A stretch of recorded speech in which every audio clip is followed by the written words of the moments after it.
Stormer of Friends, and you're listening to a man who spreads faster than anthrax, Howard Stern.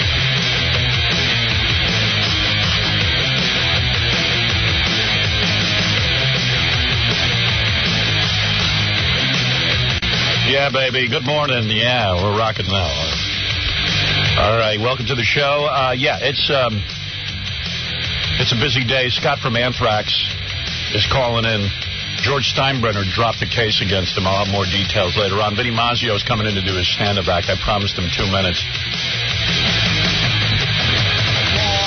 And there's a guy who, people in Cleveland, I want to pay attention. There's a guy named Ted Sluzinski who's running for a judgeship in Cleveland. I would like people to vote for him. Yeah? Yeah.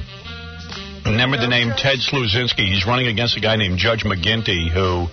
Oh, I remember that. Who had some nasty things to say about me, and I said I'd keep it cataloged in the back of my head. And now it's time. The back of the head just moved forward. It's election time, huh? Yeah, so Ted Sluzinski. Gary, can you give me more details? I'd really like to campaign hard for this guy. Yeah, Howard, it's Ted Slewinski. Slewinski? Slewinski. And what district? I mean, give me some hints here. How do people vote for him? I mean, just anybody in Cleveland can vote for Judge Slewinski? I will have that for you in 2 seconds. Yeah.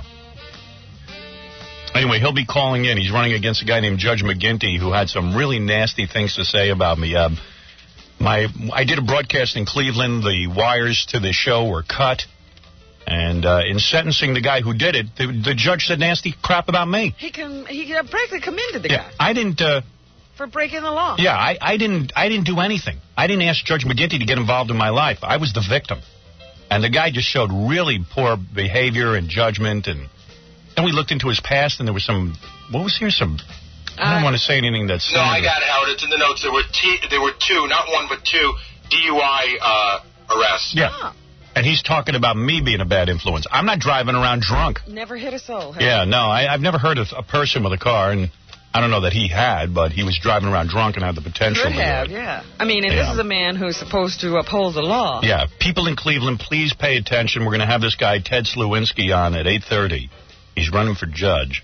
And if Baba Booey gets me the details on what district and everything. Cuyahoga County, Howard. What is it? Cuyahoga County. All right. Anyone in Cleveland who can vote? When is the vote? The primary is a week from today. Okay, so that's the primary. Is it the Democratic primary? That's right. Slewinski is running against McGinty in the Democratic primary a week from today. All right. Does Slewinski have any DUIs? No, I asked him, is there anything... I spoke to him yesterday. I said, is there anything about you that would embarrass us for backing you? And he said, nothing. I've never done anything wrong. All right, so he's a Democrat. He's running against Judge McGinty in the primary. Any Democrat, any registered Democrat in Cuyahoga County, can vote next week. Yeah, vote next week for Ted Slewinski. I'm begging you to do this. Get rid of DUI McGinty. DUI McGinty. Judge DUI McGinty. You have a judge there who has 2 DUIs, okay? According to Gary's research, which could be faulty. Yeah, really. What are we doing? Yeah, really. I don't know if I believe that yet. Let me look it over. I'll check into it. But anyway, he really badmouthed me. And if you think about how absurd it is, whether you like me or not, how absurd it is that I didn't do a thing and the guy's badmouthing me in court, it shows you his judgment is somewhat lax and backward. He's a little backward in his thinking, and maybe it's time we got rid of him. He almost said he understood the guy. Yeah.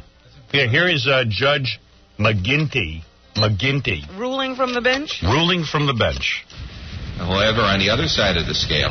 Other side of the scale. Now, someone cut my wires in my broadcast, but he's going to give you the other side of the scale. How stupid can a man be? Balance, we have a situation that you and your Confederates created a very dangerous situation that day in June, where a large crowd had gathered to listen to a crude and obscene rabble-rouser on the radio. Yeah, listen to this. Rabble-rouser. I'm the victim, and he's calling me a crude and obscene rabble-rouser. Who asked his opinion? And his scantily clad associates there. And with that situation, in that type of crowd, a riot situation could have easily... Can you imagine?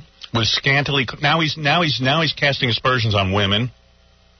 Scantily clad. Sounds like sexual hang-ups to me, but I don't know the man.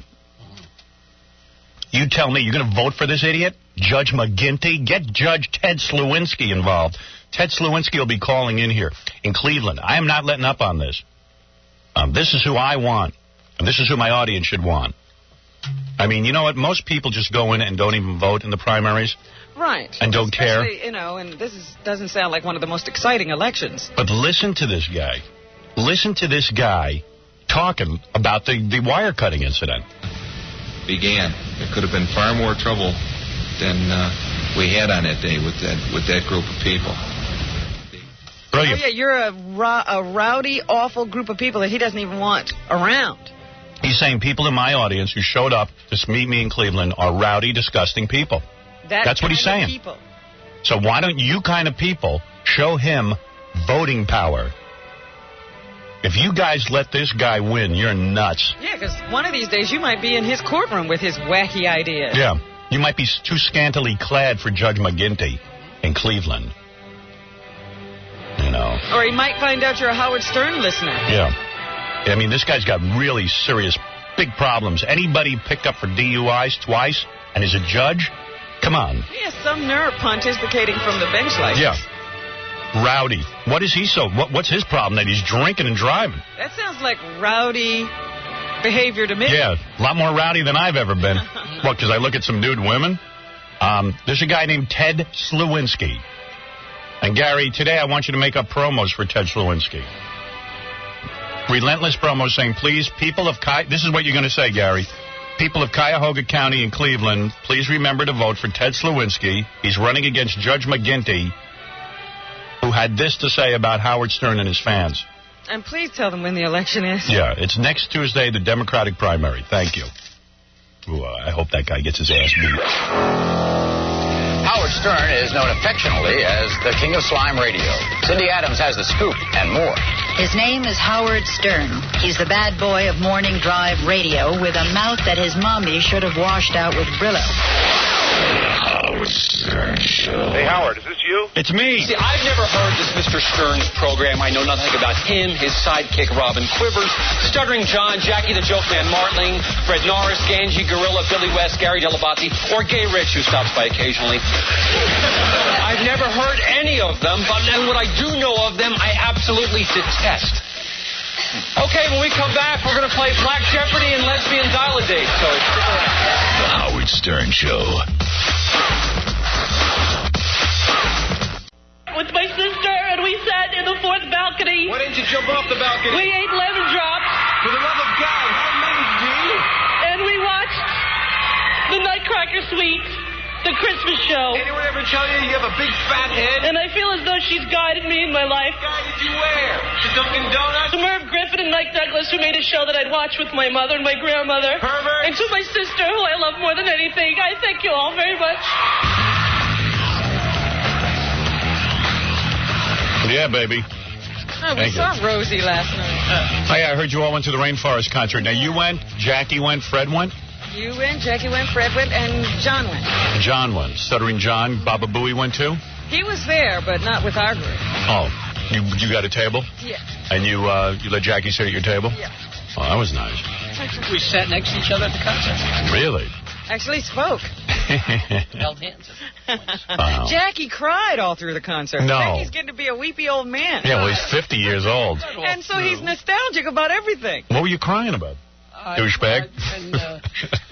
When James Taylor sang Sweet Baby James, I was crying. Every time I looked over, he was wiping away tears. Was he drinking? She was goofy. No, not that much. I mean, we went, intermission, we went to the bar, and he had a drink or two, I guess, but he was so just good. crying. Yeah, it was so good. They were singing Beatles songs in the second half, and Jackie was crying. What were you crying about? Seriously, Jack, what were you crying about? Were you, like, reliving your youth? Response. I guess it goes back to happy times, nice times. When did you have happy Taylor times? sang I Will, and it was just unbelievable. How does I Will go? Do I know that one? Who knows how long I loved you? Who knows how long I loved you? Yeah, well, I'm going to cry again. Who knows how long I care? Do you know that?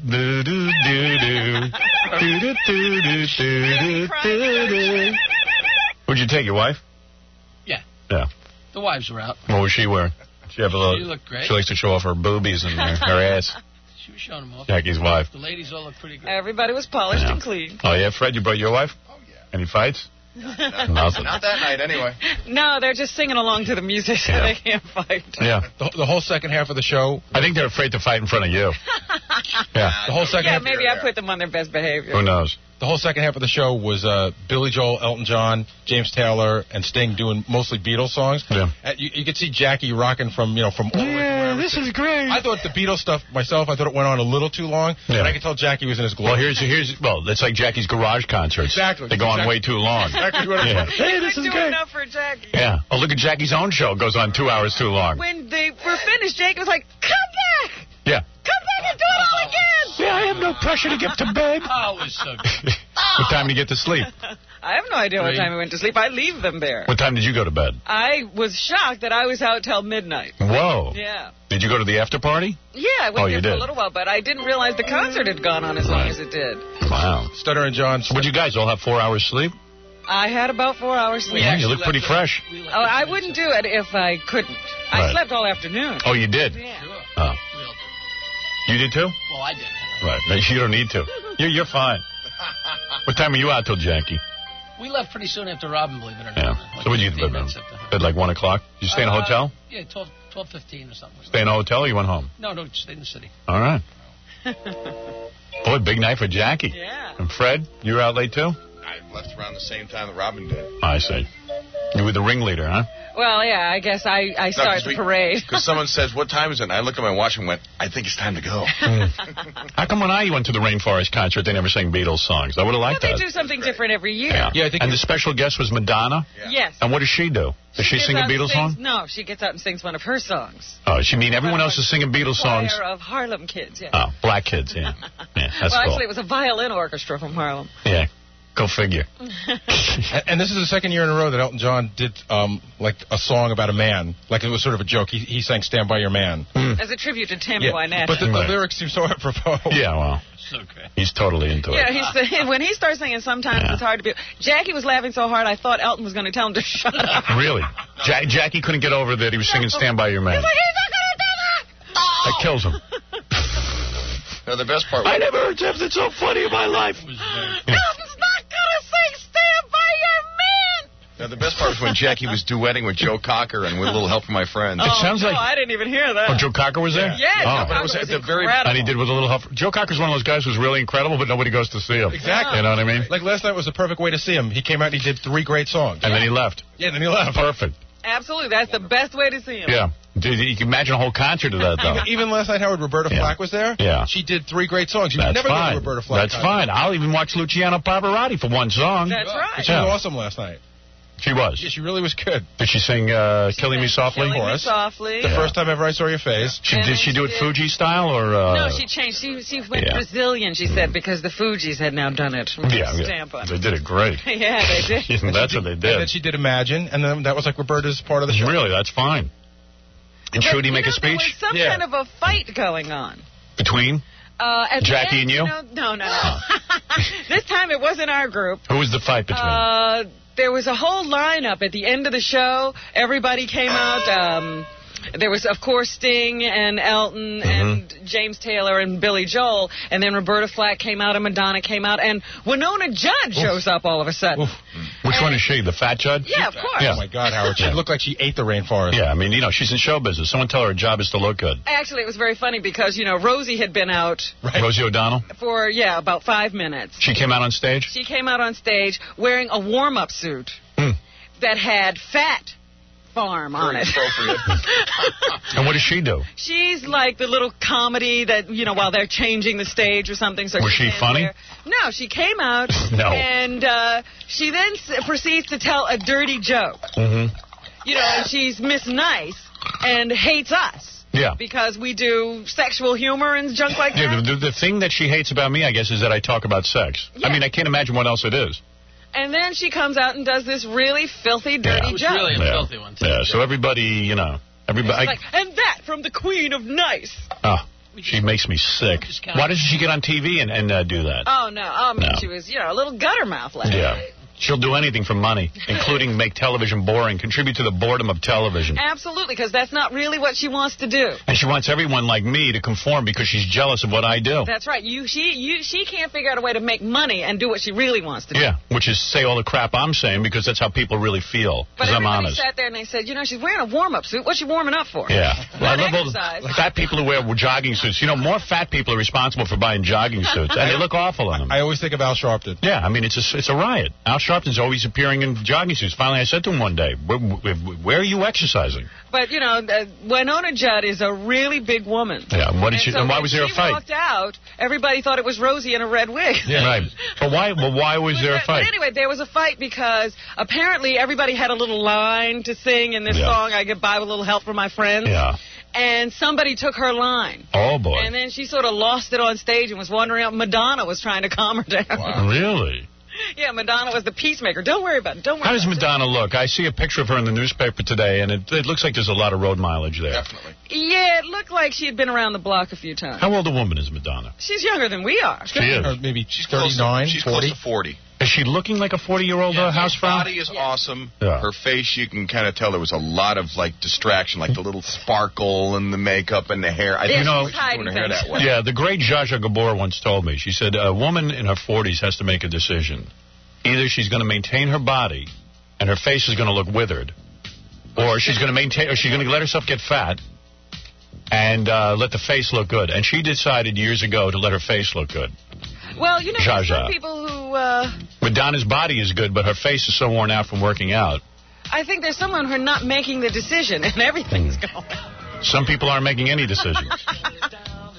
Zsa Zsa Gabor, I think, should be locked up in a mental institution. Who would you rather have sex with, Zsa Zsa or Madonna? In her day, Zsa Zsa. 40-year-old Zsa Zsa? You ever see pictures of her? No. She was great. She was a knockout. She makes Madonna look like a man. Remember Green Acres? That woman was in her 40s when she was doing that. Was Ava. Yeah. Yeah. But that was another Gabor sister. Same thing. Yep. That's right. Because I only remember Zsa Zsa when she was on our show at Channel 9. Nah, you're talking about a 70-year-old woman. Yeah, that's when she was a princess. Show me Madonna at 70. All right? You want to see that? I don't think it's going to be pleasant. She named her kid Lard Ass? That's what she's going to look like. A big lard ass. Ralph wanted his laser pointer to fix her up. He was evaluating her. Oh, was Ralph there? He was my date last night. I see. Where was your man? He was out of town. Oh. Okay. Doug, you're on the air. Hey, what's up, Howard? What do you say? Yo, yo, yo, in the house. Oh, man. How's everything? I'm a wigger. Thank you. I'm a white rapper. I'm a Springer rat. What can I do for you, Doug? Oh, I was calling to tell you about my little Springer experience with one of your previous guests there. I did a completely rigged episode of Jerry. Why is everyone so cryptic? You were on the Jerry Springer show. Here's what I got so far. You were a guest. I was a guest. All right, just say, Howard, I was on the Jerry Springer show. I was a guest, and here's what happened to me. Howard, I was on the Jerry Springer show. I was a guest, and here's what happened to me. Actually, I went on with a girl, Suzanne Starr, who I guess was on your show pushing her book. They asked her to come on and do a bogus episode, and they said they'd bring her back to do a... All right, here's what you say. You're rambling, and no one knows. As soon as you left him off script, he'd mess up again. Howard, I was on the Jerry Springer show. I was a guest, and guess what? My segment was totally scripted. Completely rigged, my friend. Completely bogus. The producer told us exactly what the scenario was, what we'd be playing, gave us all the dialogue. All right, thank you for the call. I tell you, people cannot communicate in the United States of America. I literally have to put the words in people's mouths. It's interesting because now they're trying to blame one producer for all that stuff over at the Jerry Springer show. Yeah, right. They're saying, nobody knew. We have one renegade producer. Mm-hmm. Hey, who are they kidding? Hey, yesterday I had a real bonding moment with my daughters. Really? It was great. I want to thank the producers of the TV show Dawson's Creek. Why? My daughters love that show, and I love that show. Mm-hmm. I think it's a great show. And they sent me 2 episodes that haven't aired yet. Uh-huh. So I said to my daughter Emily, who's 14, hey, guess what? I got the 2 new Dawson Creek episodes. I'm going to watch them. Want to watch them with me? Came running downstairs. We watched, there's one called Friday the 13th. It's a spoof of all the horror films. Uh-huh. It was really well done. It's as good as any of those Scream movies. Yeah? Yeah. And then there was another one, a romantic one. And then when I was done with that, I gave it to my 11-year-old. She was so excited, she called her friend over. They had a Dawson's Creek party, and they were screaming. Now I know why that show's for 11-year-olds. They were screaming at the horror. I mean, screaming like... They were scared? Scared out of them, screaming. Screaming. I said, wow. I said, kids, mellow out. I mean, I was sitting next to them. Your ears hurt. So I want to thank the producers of Dawson's Creek. Show is excellent. Excellent show. Really. I never get to watch it. Wonderful show. I watched that one opening episode, but... Didn't do it for you. No, I do like the show. I just never get around to looking at tapes. Once, you tape something. You're very busy. I am. You are. You're busy. I can see that. I have no life, so I can watch all this stuff. Hey, Joey, you're on the air. How you doing, Howard? All right, man. This weekend I was on the internet, and I saw pictures of Chelsea Clinton in a thong. Now, let me ask you something. Do you think they're real? A lot of the pictures I see on the internet are they paste someone's head onto the body. Well, the only reason why I think it's real, the other day somebody said on your show that Chelsea Clinton was dating a white rapper named R.A., right? Yeah. So that's the kid that she was sitting on his lap at some college party. You got in a thong. Now, what web page is that on? Somebody, sent it to my email. Can you send it to us? What's your number? Gary, here, give him our email. If we have one. I don't even know if I have an email. Hey, Howard, think you do. Also, I wanted to know, did Robin just say Ralph was holding Madonna's baby lard ass? No, I did not. No. Oh, okay. All right, hold on. Ralph gave birth to Madonna's baby. Anyway, remember, for people in Cleveland, we're going to keep saying this a lot till you're sick of hearing it. Next Tuesday is the Democratic primary. Please vote for a guy named Ted Slewinski for judge, not Judge McGinty. Yeah, Judge McGinty doesn't like people like you. Yeah, he says he doesn't like my audience. Let's teach him a lesson. Come on. Screw this guy. So, yesterday, America Online, Robin did this news story, I've been following it, had a chat session with a gorilla. Yeah. The gorilla is the first gorilla to learn sign language, has been practicing sign language for like 25 years. Yeah. Since the 70s. So what you can do is you can go online and ask the gorilla questions and he'll answer. But did the gorilla know anything? Well, let me tell you something. They asked the gorilla a couple of questions. In fact, they said the gorilla Coco seems like a real party animal. He kept saying, I like drinks. Actually, she's a she. Yeah. I like drinks. Yeah. She asked what she wanted for her birthday. She replied, food and smokes. Me too. All right. When she said she likes drinks, she meant apple drink. That's what they say. Oh, sure. She said she's still sad about the kitten who died, her kitten. She had a little pet kitten, and she's sad about it. Now, this is amazing. This is a gorilla answering questions of human beings. And the smoke and drink. Smoke is the name of her new kitten. Right. Now, listen to this. So a bunch of 17-year-old kids, of course, are on America Online chatting, and they go, well, I'm sorry I did it. The gorilla was incoherent, and only the trainer could interpret. Can you imagine? People are complaining that the monkey wasn't typing itself, and that maybe had a few incoherent answers. Well, what did they expect from a gorilla? Yeah. So now these 17-year-olds are going, I wasted a lot of time because the gorilla was a little bit incoherent, didn't really offer me anything. Yeah, they wanted the gorilla to answer the question, why is their life? Yeah. What's it all about? I say the gorilla's smarter than most of those 17-year-olds who sat there and wasted 2 hours of their time. Yeah. What'd they expect? It's a gorilla. Yeah, I don't know. The one person said, I really wanted to be convinced that the gorilla knew what she was talking about.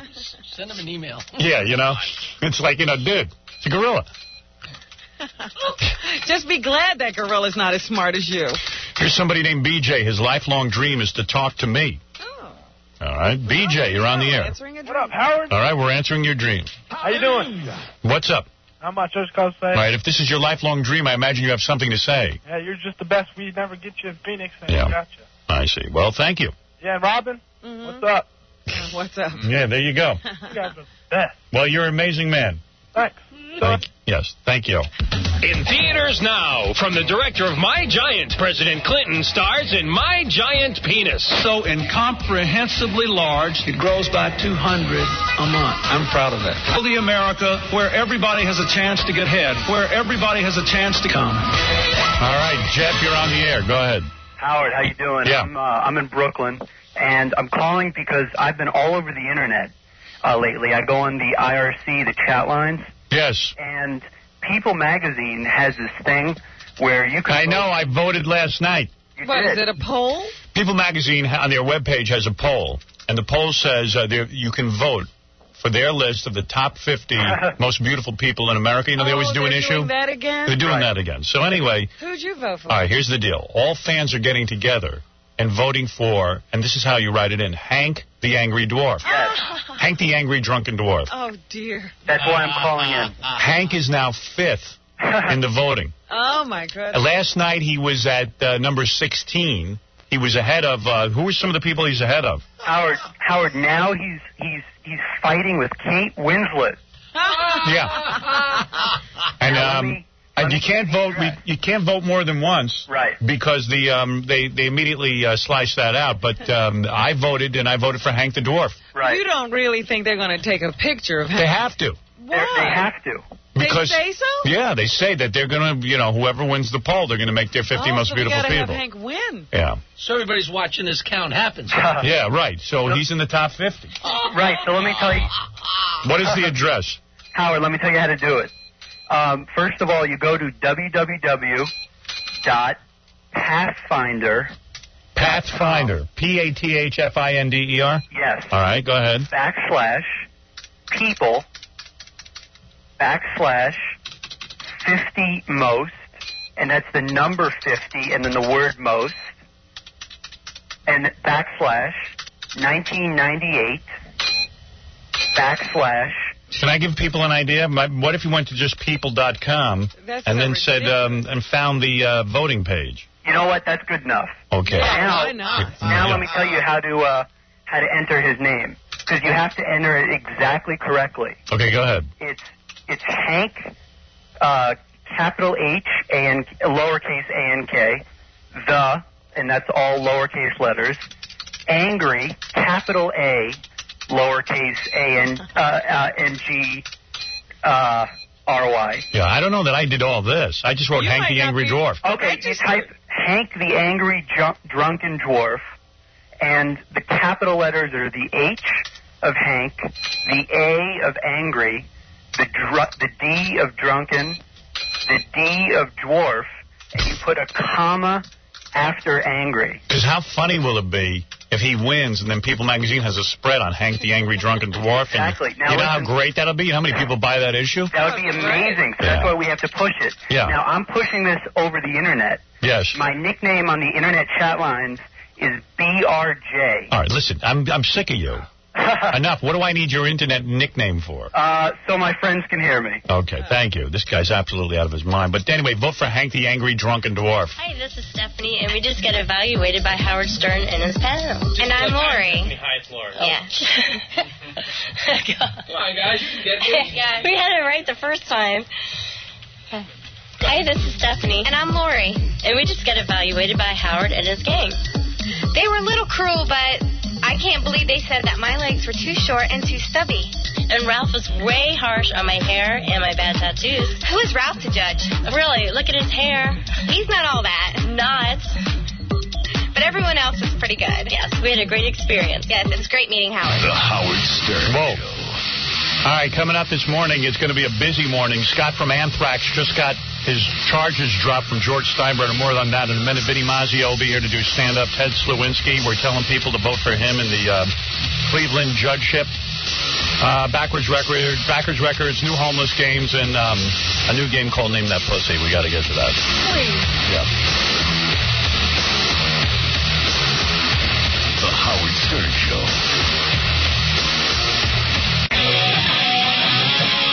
We're back with the Howard Stern Show. Here's Howard.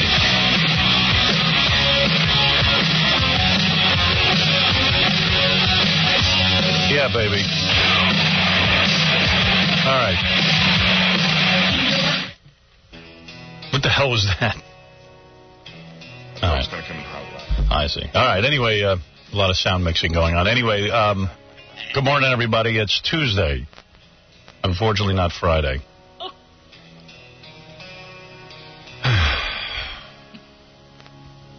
Where was I? I don't know. You weren't anywhere. I see here Jim Cameron, the guy who made the movie Titanic. is moving out on his wife, his fourth wife. Has moved out. Yeah. Boy, that guy's got balls, huh? That's his fourth wife. Jim is not the best-looking guy in the world. But you know what I thought about it? I said, this is a guy who really takes risks. Yeah, he sure does. Every marriage is risky for him. Yeah. He married Linda Hamilton twice. No, they've never been. This is their only marriage. Oh, really? Yeah, they've been together and apart and together and apart and together and apart. And then he finally married her while he was, and they had broken up. So then he married her to get her back while he was editing Titanic. Oh, he married her during the editing of Titanic? So he just married her recently? He just married her. And now he's leaving her. Right. He's wacky. He really is wacky. Out there. He's really living out there.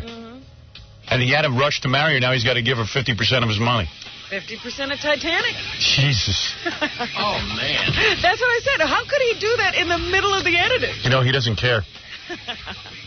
Maybe he didn't think the movie was that good. They could very well get back together. They've done this a million times. I don't know. He's living with his new girlfriend. No. He's already got her set up in a mansion. She played the granddaughter of the on Titanic. He always gets a girl from the set. Yeah. It says here, Cameron's new cabin maid has linked him with actress Susie Amos, who played Gloria Stewart's granddaughter in Titanic. Right. The paper reports that Cameron set up Amos in another mansion down the coast, and that Amos has been listing that house as her home address. This is so reminiscent. He was married to somebody when he started dating Linda Hamilton. Cameron, who's been married 4 times, took a shine to Hamilton while they were making his Terminator movies, when he was still wed to director Catherine Bigelow. Yeah. He's amazing. He's amazing, man. He gets married, and then he starts looking for the new prospect. Yeah. Don't marry this man. He'll stay with you. I say it's a great marriage. He goes out, he makes a great movie, and you get half. I say it's terrific. No, I say don't marry him, and he'll stay with you forever. You think that's it? Yeah, because he kept coming back to Linda Hamilton when she wouldn't marry him. That's it. Hey, a lot of people say to me, Howard, you're the Casey Kasem for the 90s. What are some of the top songs right now? People say that to you? Yeah, they do. They actually do. All right, number 5, I guess, what chart is it? There's a whole bunch of different charts, but this is the top 5 national sales. These are the biggest selling songs in the country. Okay, these are the biggest songs of all time. All right, the 5th most popular song is Backstreet Boys. Oh, no. I don't care. What is this? Please take that off. Well, the 4th song isn't any better. It's Savage Garden. Yeah, this is horrible. Please remove this, too. Then the 3rd most popular song is something by the Goo Goo Dolls called Iris. No. So much for having a one hit. This is what people are buying. Yeah. Absolutely weird. These are the biggest songs. And of course, the perennial number 2 is Celine Dion with Barbra Streisand. No wonder I haven't been about radio. And of course, the most popular song still is this thing. All right, people, get off it. Get over the Titanic experience, man. Isn't that weird? That's like... I was just reading that album, the soundtrack album from the movie, has sold 22 million records. Yeah. My kids sing it all day, I got to tell you. I got daughters. It's enough already. And then I went to Dr. Lou's daughter's bar mitzvah. And this was all over. They got a disco version of this. They have a special beat. Really? A dance mix? It's like a... So now they're dancing to this? Oh, it's real fast, too. I don't know how they do it. And then keeping in line more with the format here in New York, the top 5... What is it, Stuttering John? Stuttering John wants to add something to the conversation. What is it? I was in Puerto Rico. Yeah. That dance mix was on the radio every second. Get out of here. Who asked you for that info? It's funny. Why do we need to know this? It's just funny. People don't even understand what you're saying, you marble mouth. Hey, you know whose breath really reeks? Baba Booey. Really? Did you smell him today? No, but he says it never smells. Oh, my God. And you know what? He smell it because he's burned out his smeller. He says it never smells, but I smelled it on him the other day, and today it's awful. Do you smell his breath? I didn't smell it today. Was he with you last night? Oh, he wasn't with you last night? No. Oh, he didn't get to sit at your table? No. Oh, that's kind of mean. Hey, I only had 8 seats, and really? John gloms a seat right away. He begs for one. So that's, I don't have a choice. And John brings his wife, too? Yeah. Oh, so he gets 2 seats. Right. Oh, jeez. Robin, take me to the rainforest concert. As if you don't want me there. I don't. Did I talk to you all night? No. Oh. You know what he did? He stepped on Donatella's dress. Who's Donatello? Versace.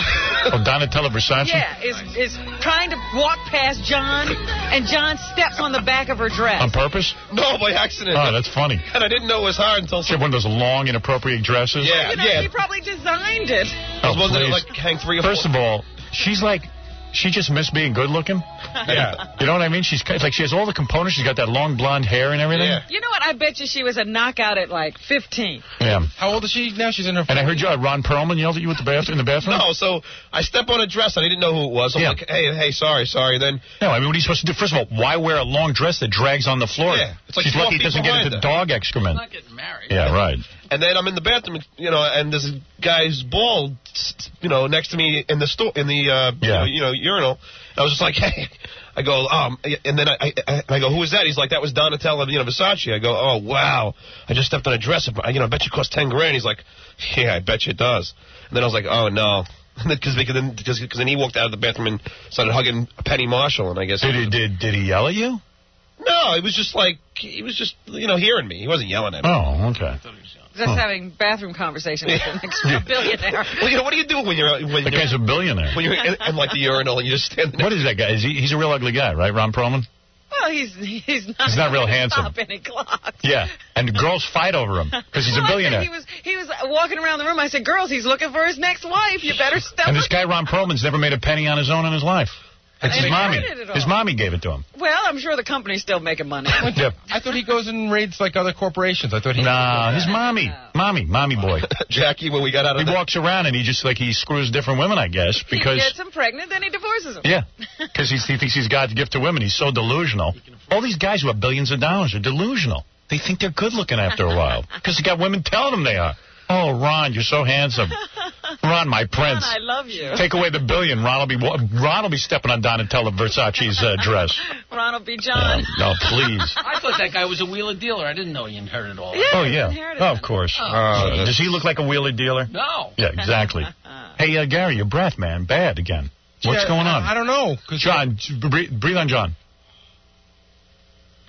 No? I have sinus problems. Really? So I don't know. I brushed my teeth. Really? Maybe it wasn't you, but I caught a whiff this morning, and I was like, whoa, I almost knocked on my ass. It's funny because Kathy always says my breath is bad, but then I go to do it to John and other people, and they say it isn't. Give it to Robin. She'll tell you. Oh, no. Go over there and let him breathe. Come on. I need somebody who can breathe. Because I didn't want to say it, but I've been noticing it Yeah. for some time now. Yeah, I know, because he smells. It's back. It's back, right?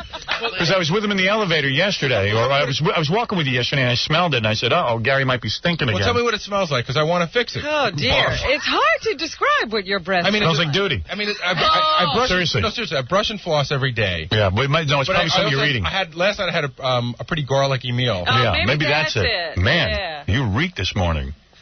You're worse than that gorilla on AOL. I'm very sorry, and I certainly don't intend to, and it's embarrassing. All right, number 5 is... It's all right, you can clean that I'm up. glad you tell me. Yeah, I always tell you. So you want to hear a Drunken Jackie story? Yeah, go ahead. So after we get out of the rainforest dinner, yeah, Jackie is bumping. He thinks his other girl, who's not his wife, is his wife. So he starts bumping her and pushing her to get going. The lady's like, "Excuse me." Because he was loaded. Yeah, he thought it was Nancy. I mean, after a big night of crying and acting inappropriately at the table, he had to act inappropriately as he left. He didn't know it was a strange lady. He just starts hitting on some woman. Is he so loaded? I mean, was he that loaded? Did you guys smoke a lot of weed? Yeah, we were all stoned. Right. Oh, is that what big discussion? Yeah, it was very... And Jackie only had a few drinks at the Rainforest concert. But he was stoned. I got to tell you... What did you think? No wonder he's crying. By far the most exaggerated story I've ever heard. Oh, come on, I'm so out of the loop on this whole thing. I mean, Standing there waiting to get a cab. I haven't gotten high in a million years. Right. But yesterday, John and Jackie and I went to the Friars Club for lunch. Right. And the big discussion when we left was who was in charge of getting the papers. And, right. I don't have them. You better get them. It's like the whole world revolves around it's a whole big thing with them. That's hysterical. It's so foreign to me. You didn't know Jackie's 50 years old. Who's getting the papers? John doesn't have a dime. You better get the papers. And then John goes, I'm sure Nancy will have them. And Jackie's like, well, you better be sure, because if she doesn't, somebody's got to have them. Nancy's in charge of the pot. Yeah, pot, papers.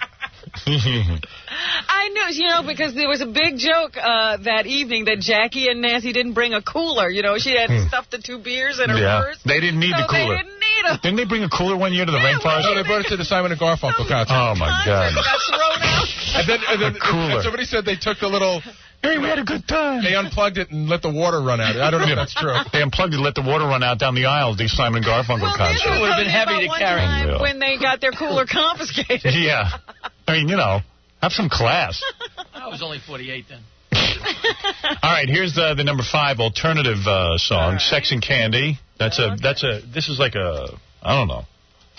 This is like a huge thing. The song is so big. Yeah, it's been a lot of time at number 1. It's in my head a lot. Who does this? Marcy's Playground? Marcy's Playground. Did you read that article, Howard, in Entertainment Weekly, how the drummer is suing the band? Why? I guess his uncle put up all the money, and then they threw him out of the band right before the song became a hit, and now he's claiming that he owns 80% of the band. Dave Matthews Band is number 3. I don't know any of these songs. Where have I been? And let's see, Semisonic, you know them? No. Semisonic is number 2. Where the hell have I been? I don't know this. You don't want to be where this is. It's where you've been. Yeah.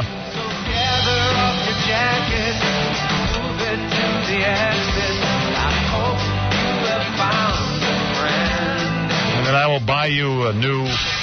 I will buy you a garden. That's Everclear. That's a good song.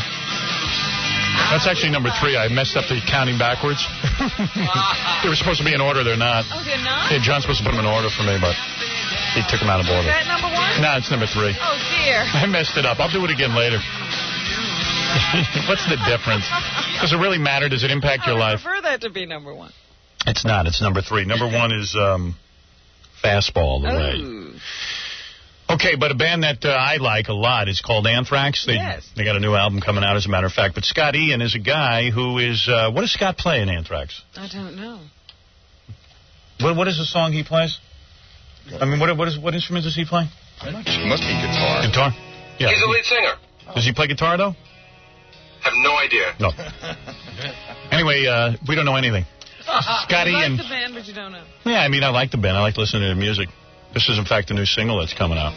Very, very good. Inside Out. And it rocks, too.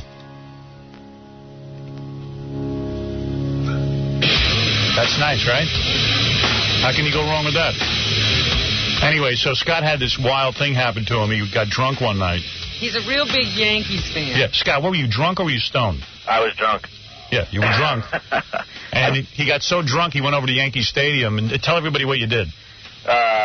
I hopped the fence and ran the bases and tried to steal a big rubber mat that covers the on-deck circle. Yeah, because you were with a chick, right? Yeah, I was with a chick.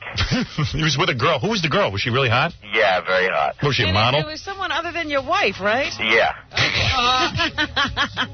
Did your wife get pissed? No, not at all, actually. She thought the whole thing was quite hilarious. Really? Yeah. Your wife didn't mind that you were drunk and you were with a chick? She's just glad it was a situation like that. Like, I wasn't drunk with a chick like robbing banks, Did you do the chick you were with? Not in Yankee Stadium, no. You just did her some other time? Yeah. And your wife doesn't mind that? I play guitar, by the way. I'm not the lead singer. Yeah, that's what I thought. I thought you played guitar. I wasn't sure. Right. But your wife doesn't mind you being with other women? Well, we're separated, so we could do whatever we want. Pretty much do what you want. Right.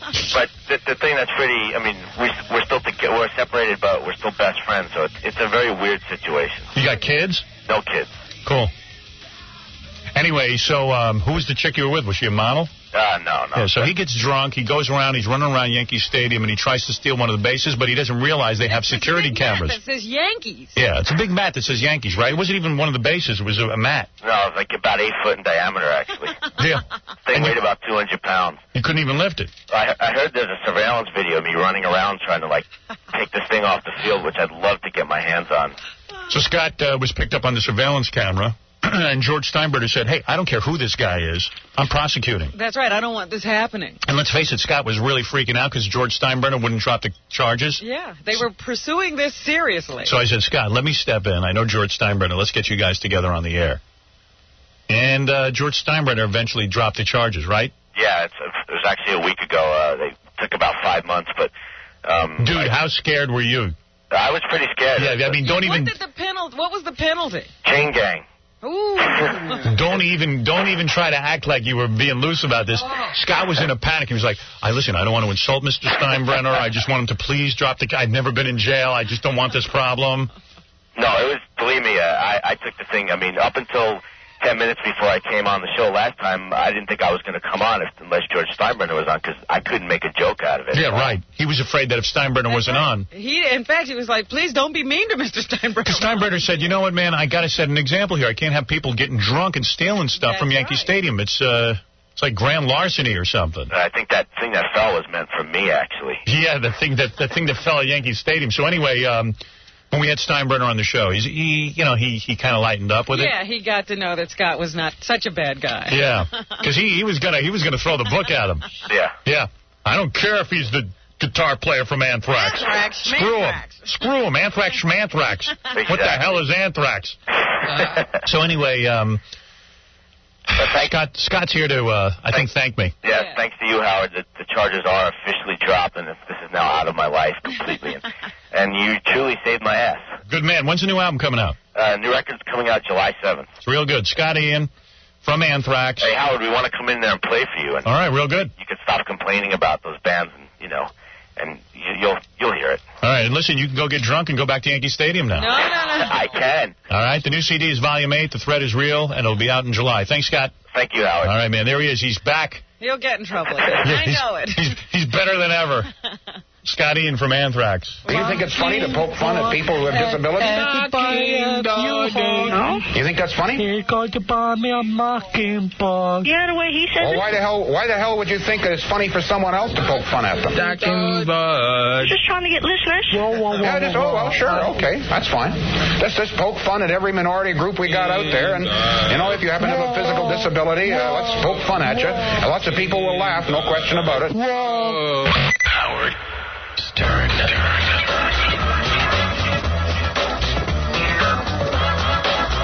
The real appeal is sex or romance. The package. Is Alex? I'm not. I'm Eddie. I'm Michael. Gary. And, boy, we just had an incredible time.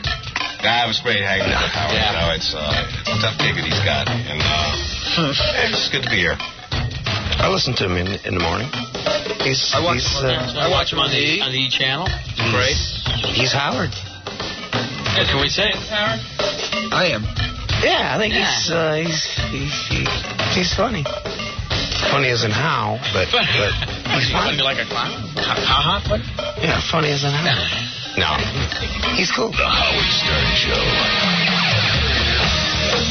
There's the boys from Van Halen. Oh, is that what that was? Yeah, that's Van Halen. Do they ever identify themselves on that piece? How do people know who it is? Who produced that?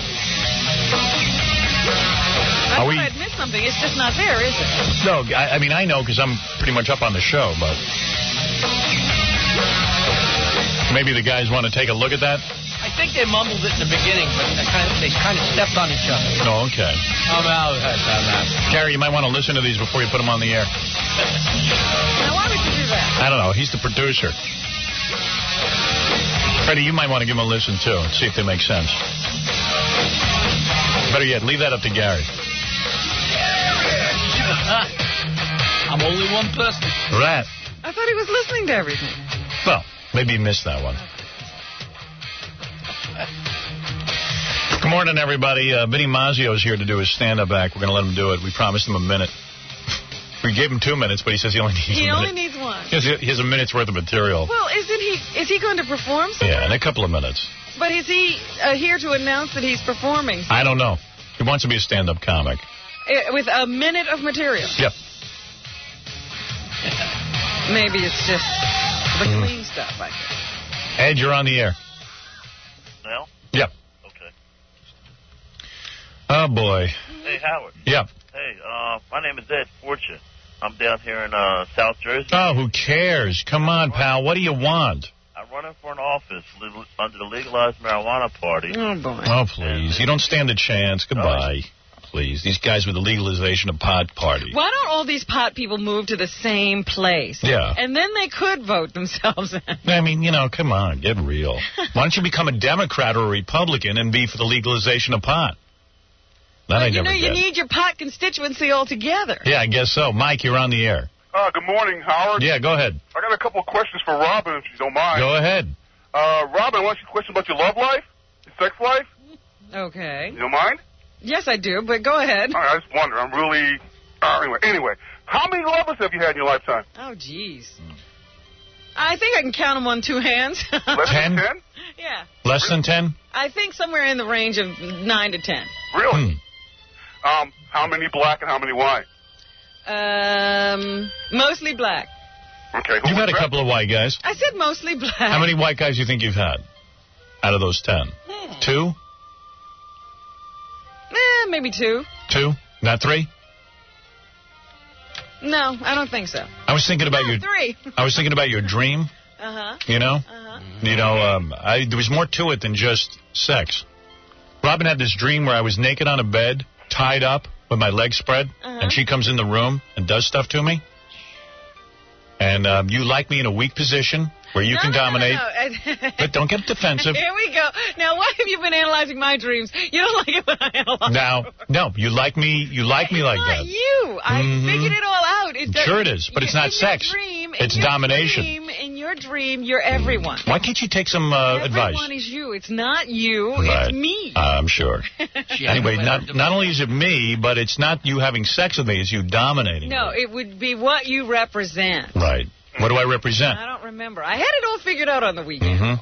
But I don't remember. Maybe you're not the most qualified to judge your own dream. I'm not telling us the truth. Right. Who was better, Robin, the black guy or the white guy? Obviously the black guy. The black guy or the white guy? Well, you think which is better, black or white? No, I always had a top 5 in my head, and there was a white guy in it. There was? Yeah. See? Have you ever cheated on one of your mates? No. Very loyal. Have you gone through Menzies? Menzies? What's that? Menopause. Menopause. No. You still get your period, right?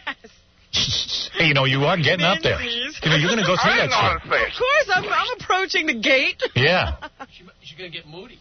I must have approached years ago then. You're going to get are you going to get wacky again? No. How would I know? Oh, my God. I've been hearing stories that people get crazy, but I don't know. You never know how it's going to hit you. Maybe we'll be off the air by the time you go through I figure I'm going to be fine because I did spend about a year on a drug that totally knocked out your... period? Menzies, and I was fine, except that I couldn't walk. Yeah, well, I remember that. You had your period gone for a year. Yeah. You were on some medication. Yeah. Wouldn't that dry you up? Oh, it was horrible. Could you get excited to have sex? I couldn't wake up. What are you talking about? Really? All I did was work and sleep. I was against that pill. I was too. Why'd you go on it? Because you thought you were having too much period? No, yes. Yeah. Remember, I had that problem. Yeah, she had a problem when she was having too much period. So she went on a pill to take away her period. A whole lot of period. Yeah, every minute with the period. It's a real pain in the ass. But now your period's fine. Yeah. But not because of that pill. Don't ever do that. If somebody tells you they want to take away your period for a year to fix you, don't do it. How did your period get better? I started going to a homeopath, and then I started taking a bunch of vitamins. Ooh, maybe I need that. Your period's all messed up? Yeah, I'm a little messed up right now. Hey, so yesterday, Ronnie, the limo driver, was in the hospital all day. Why? Yeah. After he dumped me off here, he was like doubled over in pain, and he had to go to the emergency room at North Shore Hospital. Yeah. And he had a kidney stone. Oh. That's tough. They say that's worse than giving birth to a child. I know people who've had that problem. They give them morphine, and it doesn't take the pain away. His wife said he was so doubled over in pain, the dog was laying by him crying. Oh. That's how bad it was. And he went to the hospital, and they say now he hasn't passed the stone yet, but when it was in his kidney, it kind of like might have tore it or something, so you got to go on antibiotic. Oh, man. Isn't that bad? Yeah. Yeah. And you know what I said to his wife right away? I said, what is it, Tom? You want to tell us about your kidney stone? Oh, he had one? So Tom has to come in and tell us about his kidney stone. Oh, absolutely. Yeah, Tom, go ahead. But it is the worst. It is the most painful, excruciating pain. Is it the most painful? The most excruciating pain? I've ever felt in my life. Right. Is it I lost a unrelenting day pain? of my life. Is it the pain worse than when you interrupt my program? Are you talking about, No, I hear you. You know what I said to his wife? I said, does Ronnie take vitamin C? Uh-huh. And she said, yes. I said, how much? 2,000 milligrams a day. I said, well, there's your answer. Really? Yep. All the doctors say, vitamin C. These good people, and bad. Well, Linus Pauling was a dick. This is the guy who first invented everyone should take vitamin C. Yeah. So what do people do? They take this unnatural amount of vitamin C, ascorbic acid. They take 2,000, 3,000 milligrams a day.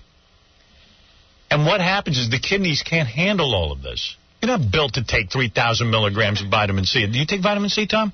Yeah, but not a lot. Like 500 a day. Well, I don't know. What do you know? And people say not a lot, 500 a day. Who knows if that's a lot? It could be a lot. It also has. They do have measurements of this stuff, Howard. Yeah. Who made it up? Who not made God. it up? Yeah. They have measurements. People with instruments. Yeah. They study it. It all goes up into your kidneys. And it goes coagulates. through your kidney. No, they can't take it. Then it makes these little stones. You got Dr. Stern on the case. Everything will kill you. So, Tom, do you take one 500 milligram pill or do you take 500 little pills? 1 milligram apiece. He breaks open the capsule and he takes each one of those little time-release things. Yeah, I take many pills. I have 1,000 milligram. I break it in half. Do you really? No. Well, I don't know. I mean, I'm telling you, it's this vitamin C. And that's what I'm going to tell Ronnie. And I know Ronnie's had a cold for like a month. That's probably why he was taking the vitamin C. Well, he probably took mega doses for the last month and kicked up the kidney stone. But a kidney stone doesn't develop overnight. Oh, no. Boy, it hurts. It does. Did you ever get another one? No. No, and the way they had to get it out of me, I never passed it. They blasted it. Yeah. With a laser? No, ultrasound. Oh. And does that hurt? Oh. The ultrasound hurts? Oh. Why? Because where mine... It's ultrasound. Yeah. Tom thought he was in the hospital for a minute. No, I thought there was something wrong with the headphones. Yeah, go ahead. Because where it was real close to my hip bone. So every time they blasted it, it bounced off of the bone. The kidney stone bounced? No, the ultrasound bounced off the bone. That hurts? Oh. I thought ultrasound is just warm. They had to knock me out. Ultrasound is sound. Ooh. They had to knock me out. For the ultrasound? Yeah. You're supposed to be able to lay there. You're on a little porthole-like thing that directs the sound against the kidney stone to pulverize it. And did you? And then you eventually excrete the kidney stone? Yeah, the little it comes broken out. up It comes out in a little bit of tiny little bits.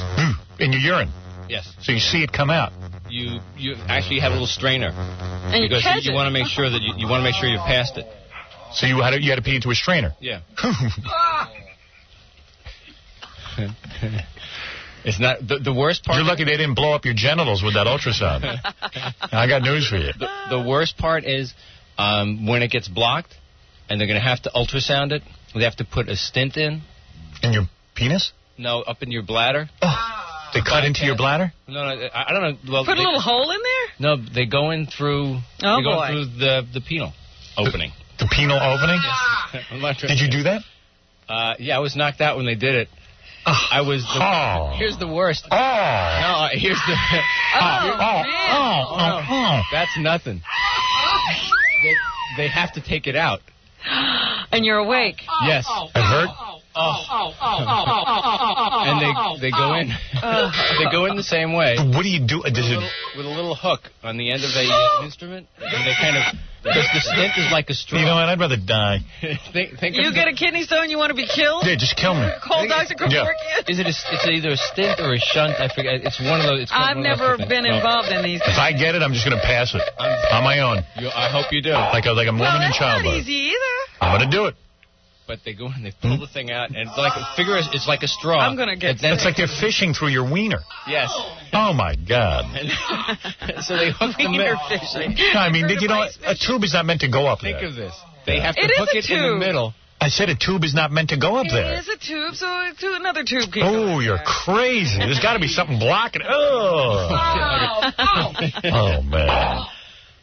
Oh, my God. Right. Oh, my Lord. I am quite the tensest. Yes. The worst. I'm telling you. I'm glad you came in with this info. I thought you It was smart that you came in. I was putting you down. What'd you say, dude? He's got the entire male audience crossing their legs. I know. So has Ronnie passed his kidney stone? No. That's what they got to do. They don't know where it is right now. Now they got to go find. What do you do? Drink a lot of water? Lots of water, yeah. You're saying drink lots of water in general to anybody? Yes. How do you find the kidney stone? Well, you find it when it gets blocked. What they do is the pain, and then no. What they do is, don't they give you some sort of like barium or something? No, barium won't find it in your kidney. There's some way they can find where it is. Just an X-ray finds it. There's an X-ray for kidneys, but it's not barium. Oh, so they do an X-ray. Yeah. They see the little stone. I'm telling you, I was out to the world on morphine for a day. I had a program director. Oh, I swear to God, this guy was in Detroit. He used to get a kidney stone once a month, like a woman with a period. I'd go into his office, I'd find him in the corner, curled up in the fetal position. Yeah. And he'd go, get out. He'd start screaming at everyone, get out, get out. And the guy was a nice guy, too. I really felt bad for him. Every month he got kidney stones. Once in my life. Yeah. That's enough for you. I'm never getting it. I told you, I know, and the morphine doesn't really take the pain away. I would just put a gun in my mouth and kill myself. I mean, I'm telling you, I was dead to the world. Yeah. You're in the hospital? It doesn't knock you out. If you're awake at all, you feel it. They sent Ronnie home last night. In the middle of the night, I woke up, doubled over in pain, thought it's going to go away, didn't go away. Penelope drives me to the hospital. They give me a bottle. Where'd you feel the pain? In your back? No, just down and right around the hip. And he had it in the back, right by the kidney. And they think it like tore a little hole in his kidney. Oh. Why do they think that? I don't know, but they just to be sure, they give you antibiotics just in case you get an infection. What is it that hurts so badly? The stone, it's going through your vein. So it's traveling. So, here's the problem. The stone moves, it gets into your vein and moves. Now, imagine your vein is a little tiny tube.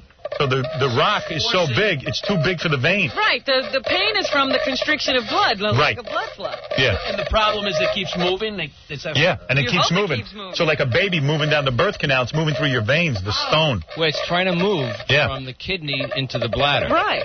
Yikes. It's blocked in whatever the tube is that goes from kidney to bladder. Yeah, it's some vein. It's a ureter, I think. Yeah. A vein. Whatever. A vein. Who cares? Now they can blast it, but when they blast it, it hurts. I thought it didn't hurt when it blasted. Well, his was bouncing off the bone. Right. Lucky you. Oh, yeah. The ultrasound was bouncing off the bone. Off the hip bone. Oh. I've had ultrasound for when you pull your muscle or something at the gym. They give you some ultrasound, but it's so pleasant. It's so nice. Yeah, that's probably also a lot lower level of ultrasound. Because that's just trying to massage and stimulate. This is trying to bombard. And how long did you have to pee into the strainer? A couple days. And then every day, like a little bit more stone came out? Yeah, I mean, it really came out probably within the first day. And did you save it?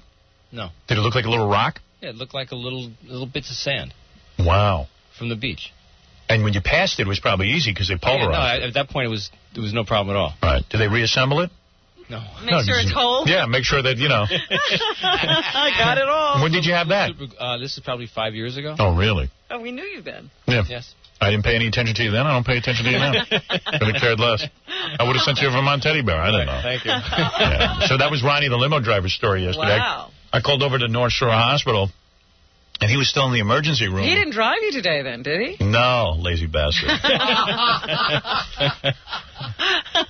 Can you believe that? Wow. I mean, he's been having it this year. Remember he took the flu shot and was sick for 7 months? Yep. He's had a bad year.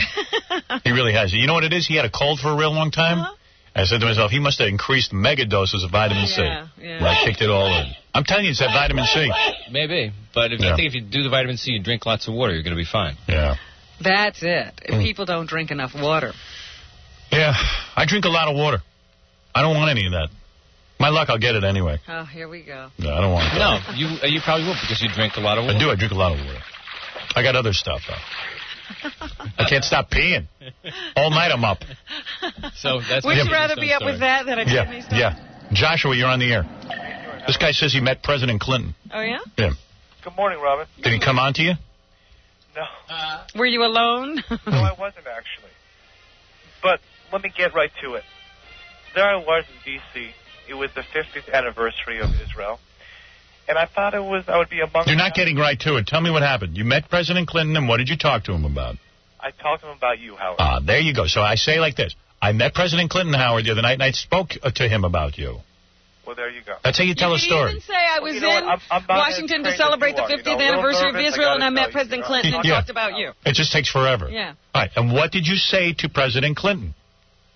I said, you got to go to bat for my boy Howard. And he, of course, knew right away what you were talking about. You said Howard. He said, Howard who? I said, Howard Stern. He goes, oh, of course. My brother, what's his name? Roger. Brought me up to speed with the whole situation with the FCC. So it seemed like he was pretty well rehearsed about the whole deal. Really? Yeah. Well, that's pretty cool. It is cool. And you know what? Actually, he said he saw your movie, and he's a big fan, and he thinks you have a bad rap.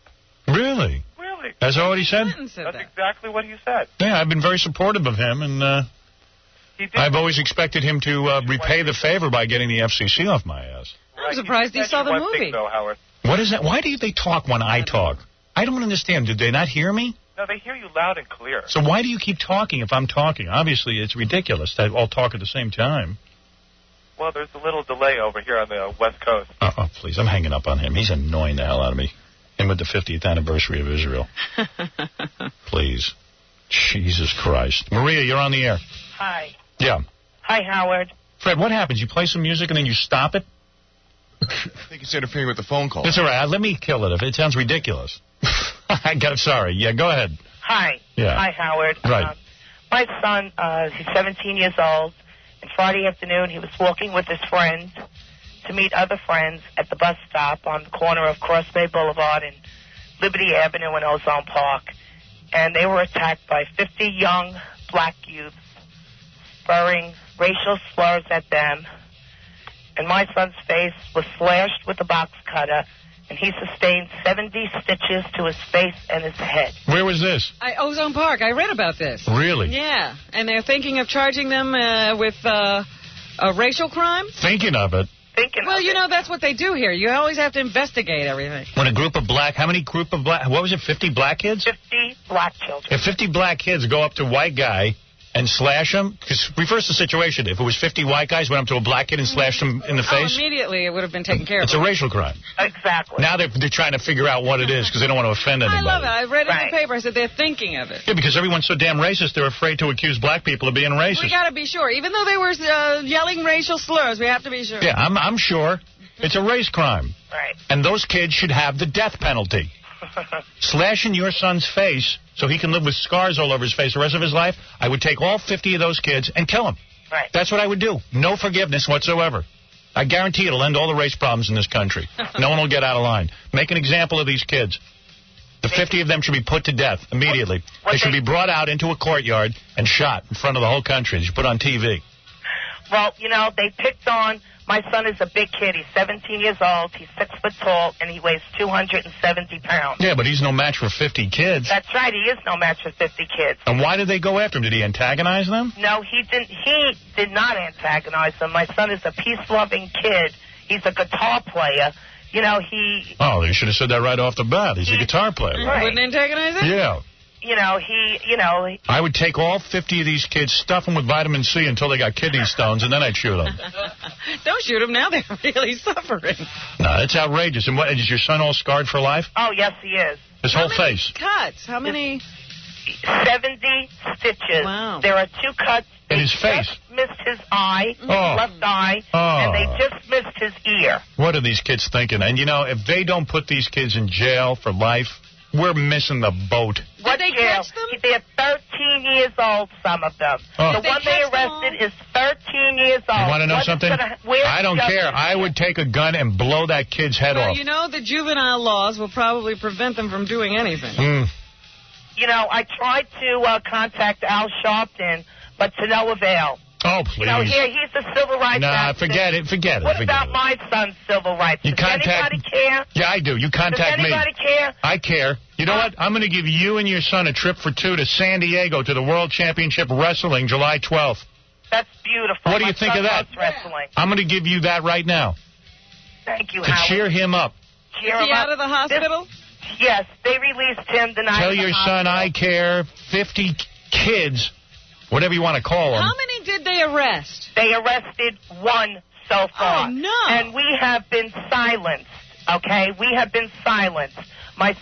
All kinds of news shows are calling my son up to come and appear, And we're afraid to have his face anymore blasted on the media. The kid should be shot who did this. Identify them. What is it, Jeff?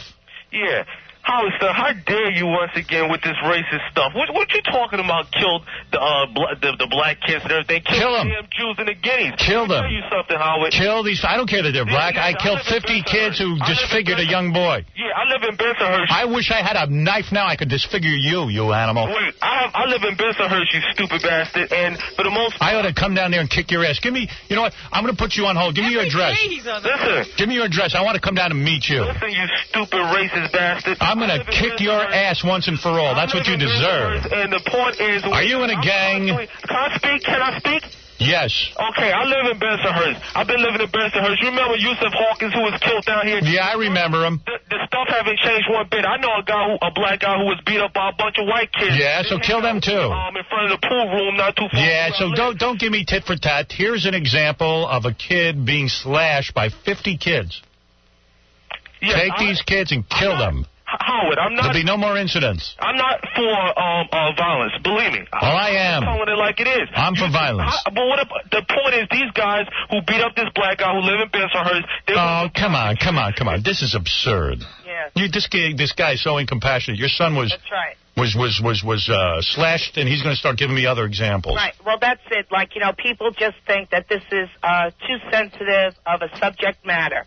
Oh, what do you mean too sensitive? All right, honey, listen to me. Where's your son now? Well, my son is on the couch. Let me talk to him. On his pillow. Let me talk to this kid. Okay, hold on. Let me cheer him up. Get him up. Hold on. All right. Kid's got 17. What do you say? 70 stitches. How's he supposed to get laid with 70 stitches in his face? Maybe, they're decorative. I don't know. Hello? Sometimes women like scarred men. How you doing, man? Been better. I know. You feeling all right? When did this happen? Shaking. When did this happen? This happened Friday at 3:15 in the afternoon. Yeah. How's your face? Hurts? Yeah. All right, listen. It was just horrible. I am going to call for these idiots who did this to you to be executed, even though it won't happen. Well, I can't believe that only one person's been arrested if there were 50. Kid, what happened? You're walking down the street, minding your own business. Yeah. I met up with my best friend. We were there for maybe 2 minutes, and out of nowhere, they swarmed around us like bees. And they started screaming, what, filthy white boy? Yeah, white trash. And they took a knife and slashed your face? At first, they started swinging at us and hitting us with, just throwing punches at us. Then they took the garbage can that they keep on the street corners, the steel ones. They tried throwing that at my face. They had a piece of PVC pipe. They were swinging that at my head. All right, listen to me. Yeah. I know this is no consolation whatsoever, but you win a trip for 2 to San Diego for the World Championship Wrestling. Maybe it'll cheer you up. It's July 12th. You go to San Diego, take a friend or whatever you want, take your mom. You got ringside seats. You got the pre-show party, hotel and airfare. All right, you can check out the WCW when they come to the Nassau Coliseum on June 15th. That's your business, but I'll at least give you something because you went through hell. I don't know if that cheers you up. All right, thanks a lot, Harry. All right? What's this kid going to do now? You got this whole face. I got to live with this for the rest of my life. Yeah, you go to a plastic surgeon? Yeah. And what did he say? He said, he's going to do the best he can. But, he can't make no guarantees. Was this guy any good? Well, he did a very good job with the stitches. He did? Yeah, I had the whole slice, though, along the entire back of my head. The greatest plastic surgeon there is, what's his name, Robin? Dr. Daniel Baker? That's right. I wish you'd gone to him. But all right, you got this guy. All right, I hope he's good. I hope so, too. Make sure your face looks all right. I'm glad that because what was even hurts me more is that these kids they nearly shattered my wrist. Oh. And my whole dream is my guitar. That's my life. And now you won't even be able to play. Yeah, and I have a show coming up in the middle of May. You're kidding me. Yeah, I'm in a band, and we have a show coming middle of May. It's supposed to be a really big show. We have playing with the guy that kicked out of Life of Agony, his new band. We're playing with them, and well, you sound all right. At least you're thinking about your band. That's what because I'm the kind of person that'll put everybody before me. My whole point, if I was afraid my friend Albert was going to get slashed. Did he get slashed? No, he didn't. How come they slashed you and not him? Well, I'm 6 foot tall, 300 pounds, and he's a pretty small guy. And so maybe they spared him. Well, maybe they were concentrating on the big guy. Yeah. Teach him a lesson. Man. Unbelievable. Man, that makes me mad. Tim, you're on the air. Hey, what's up, Howard? Howard, I'm a black male, and I just want to address this kid. What's his name? This is, well, what's the difference? What's your name? My name's Tim. Yeah, go ahead. All right, I just wanted to tell him, not every black guy in America is like these kids. No, we know every black guy isn't like that. And I just wanted him to, so when he finally heals and like a year later, if he's walking down the street and he sees a black guy, I don't want him to be like, oh my God, is this guy to attack him, Well, he might be a little punchy from this. I would be. I'd be a little nervous. Don't ask him to do the impossible. I'll tell you something. I mean, listen, I wouldn't doubt that this guy's going to walk around now and every time he sees some black kids, he's going to get freaked. He was walking around like that. Yeah. Yeah, I hear you. So they should have left him alone. I have black friends as it is. I agree with you. I think, they're animals. They were wrong. This particular group of kids were animals. They were. But I mean, still, there's got to be like a group of white kids who walk around and do the same thing. Yeah, we know. But that isn't any consolation. If this guy's walking down the street and it ain't Sinbad or Urkel, he's going to be scared. You know what I mean? That's all I can say. Yes, Karen, you're on the air. Hi, Howard. I just want to say that, prior to this, I thought, you didn't have any standards. But now, after listening to how you defended that boy and you offered him that chip, I just want to say you were just, a really great guy. You are, like, the man. Thank you. I hope that, blah, blah, blah. Thank you. Okay, well, that's basically... Will you give me oral sex because of this? Well, not over the phone, I can't. Well, if you are so moved to think that I'm a great guy now, you might want to come down here and perform oral sex on me. Are you good at it? I think I am. Yes, very good. Well, please come down here and give me my due.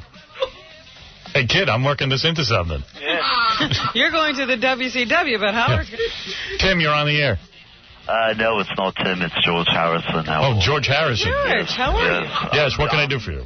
I'm going through my things after things happen with Linda, but I've got to say something about what's been going on in Ozone Park. Yes. Whenever I come to the States, I bring a basketball with me. All right, listen, this might not be time for this. Yeah, Kern, you're on the air. Hello, hi. Yes. Howard. Yes. I wanted to know if 50 white kids would have beat up on a black person. Yep. Would you give them 2 free tickets to San Diego? Yes. Howard, are you serious? Yes, I would. I would give it to the black kid. Okay, This has nothing to do with it. This kid got his face slashed because he's white. Now, mind you, I'm not defending these kids. I'm not defending them whatsoever. As far as I'm concerned, they're a bunch of pigs, too. And I hope they're hearing me right now. They're disgusting. But, mind you, things happen in life. I mean, he's getting, Things happen in life? What are you insane, you insensitive creep? What's the matter with you? What are you saying? I really don't understand what you're saying. He doesn't know what to say. He's an idiot. Glenn, you're on the air. Howard. Yeah. I don't know. What the kids did was totally wrong, but this young gentleman said the other day that this was not an isolated incident. He had a run-in with these kids previously. Oh, did you? Yeah, I did. But it was never anything racial and it was never anything violent. What was the run-in about? They would come over and they make fun of the way, my friends dress and the way we dress. Because, I used to have the long hair and leather jacket. But it wasn't like they just came up to you and cut your face. No, nothing like that. I don't know what he could have done to make them want to cut his face. Why does it deserve a face No, it definitely doesn't. It's totally wrong. Yeah, it makes no sense. Did you ever goof on these kids? It was an incident where a bunch of kids came up to him. It seems like they had previous history beforehand. Yeah, but he didn't slash anybody. It was nothing to provoke 70 stitches in my face. Did you know these kids? I agree with Howard what that should be done to them, but I just heard that Howard is making it sound like it was an isolated incident. Well, I'm just learning about this, but do you know these kids? Not personally. Right. They just stopped you in the neighborhood. Yeah, they came to that corner to slash a white kid. They didn't care who it was, who it was involved with. Are they from your school? There's a couple from the junior high school that I went to, a couple from the high school that I went to. So you could identify a lot of these kids? Yeah, a lot of these kids, You all right? Yeah. What happened? No, it's the call waiting beep. Oh, okay. I say publicly stone them. Yeah, me too. Thank you. You're welcome. That's how you're going to stop all this nonsense. All right, man. Anyway, enjoy your trip to San Diego. Sorry to hear what happened. All right. All right. You're going to be... Hey, Casey, what is it? Casey. Hey, Howard, how you doing? All right. Hey, why can't these people understand that you're not against the blacks, you're against the people who did this to the kids? Yeah, of course. But I said, let your listeners donate some money so this kid can go to the good plastic surgeon. That's where you should get going. Yeah? Well, it's already been done. They've already done the stitches. They did the stitches. I think it's kind of late. Let's see how he looks when he gets done, and then maybe we could help him out. I say we do that. Get a donation going for the kid. The plastic surgeon might be very good. He might have done a good job. Well, let's hope for that kid, you know. Okay, man. Hey, take care. Thank you. You all right? Yeah, I'm all right. All right, man. Hang in there. I am. All right, enjoy the trip to San Diego. I will. All right. Poor kid. I hope they got him on some good drugs.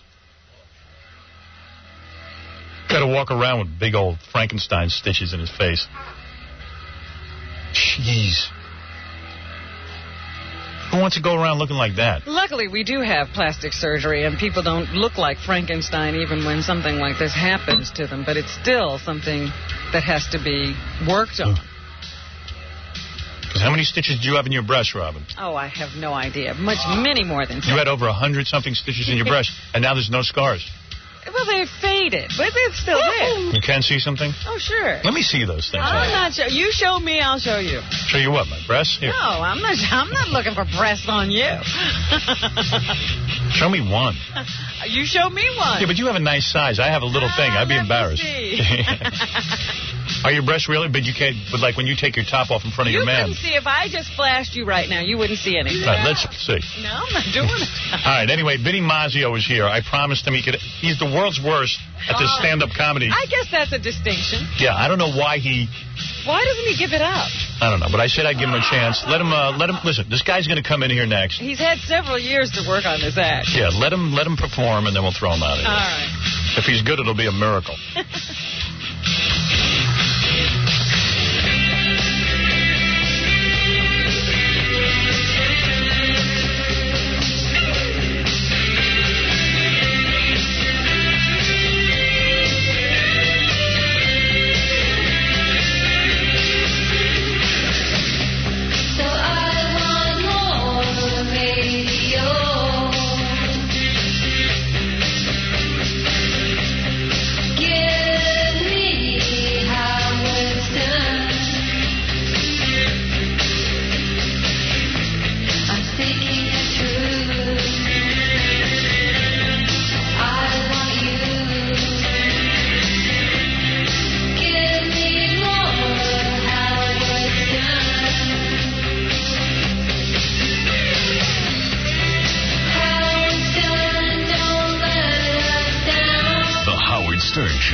Listen to awful actor James Garner speaking to Jay Leno about Howard Stern. Now, I know you like to give honor. I have a list of... I put some names together here. You give me your honest opinion of each one of these names. Oh, really? You don't want to do that, eh? Everybody has an opinion on this. Howard Stern?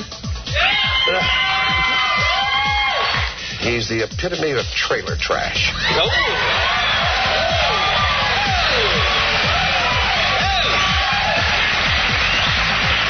Every time I see him, I'd like to slap him in the mouth and say, "You sit down, little boy, and shut up." Sit down. Bad boy. James Garner, more angry than he is famous. It's the Howard Stern Show.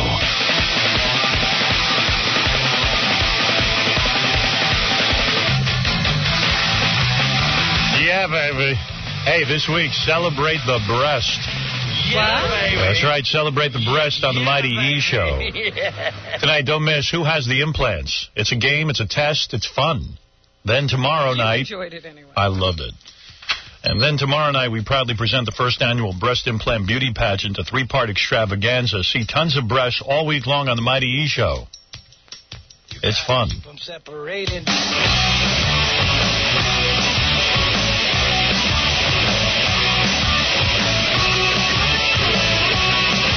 All right, you guys know Vinny Mazzio. For those of you who are in our newer markets, Vinny's a guy I met from Jersey. First time I did a pay-per-view special was 1980-something or other. It was called the Howard Stern Underpants Party. This guy came in and lit his genitals on fire. And we thought it was like a magic act or something, but it turned out all the guy did was just light his genitals on fire. And we were like Jackie and I were just talking about it. The first time we did it, we were like, where's the trick? He was on fire. And he was going to fry eggs on his genitals, and I got scared. And then Jackie took him to a club one night, and Vinny got up on stage and lit his head on fire, and they couldn't put it out. He had a real problem. Burning himself up. Yeah. So Vinny says now he's a stand-up comedian, and he's had like 3 months to put together an act. But then he was out in the hall fighting with Gary that he's not prepared. Come here. Wait a second. Let me get this going. Is that working? Yeah, can you hear me? Yeah. He's also hyperventilating. Come on. Vinny, first talk to me. All right, come here. Now listen, Vinny. Yes, sir. Did you prepare for this? Yes. You did. What I did. Gary told me he gave you 2 minutes of. He's going to give you 2 minutes. Right. Okay. Then it turns out. Now you only need a minute. No. I was kidding with Gary. I said, Gary, since you can't throw the eggs, that was the big What was the eggs? I figured it was visual. It's radio vision or e-television, and you can throw eggs at me if you didn't like my joke. So I brought a dozen eggs in. Hold on. And the original idea was Vinny was going to throw eggs at us if we didn't laugh. No. Then I nixed that. Vinny, don't lie. It's on tape. No, that's what I said. Then he changed it to, well, you could throw eggs at me. You could throw eggs in my studio? We'll never get that out of the carpets. Okay, all right. So that idea got... So then we were going to throw eggs at you? Right. I do a frog now. I do Kermit the Frog. That's different. All right, sorry. So you want to prove today that you are a good stand-up comedian? Well, that's obviously hard to prove because I'm not. But I'm going to, Did you practice at all? Yeah, I practiced a little bit. Okay. Yes. All right. Because, Howard, the way this whole thing came about was... I like Vinny. I'd like to see him do well. I'm pulling for you today, but I don't hold out much hope. Howard, the way this whole thing came about was... I don't expect you to. You said to him, you're not a funny guy. And Vinny said, if you would just let me perform 2 minutes all alone, I'll show you how funny I am. And he was supposed to come back in 2 weeks, and that was 3 months ago. Right. Now he's ready, but he's not ready. Yes. Okay. Go get him, Vinny. Now you are ready? And you're saying you're not ready? Now, why were you saying you're not ready? Because you're on Ritalin or something? No. No? No. You're not on Ritalin?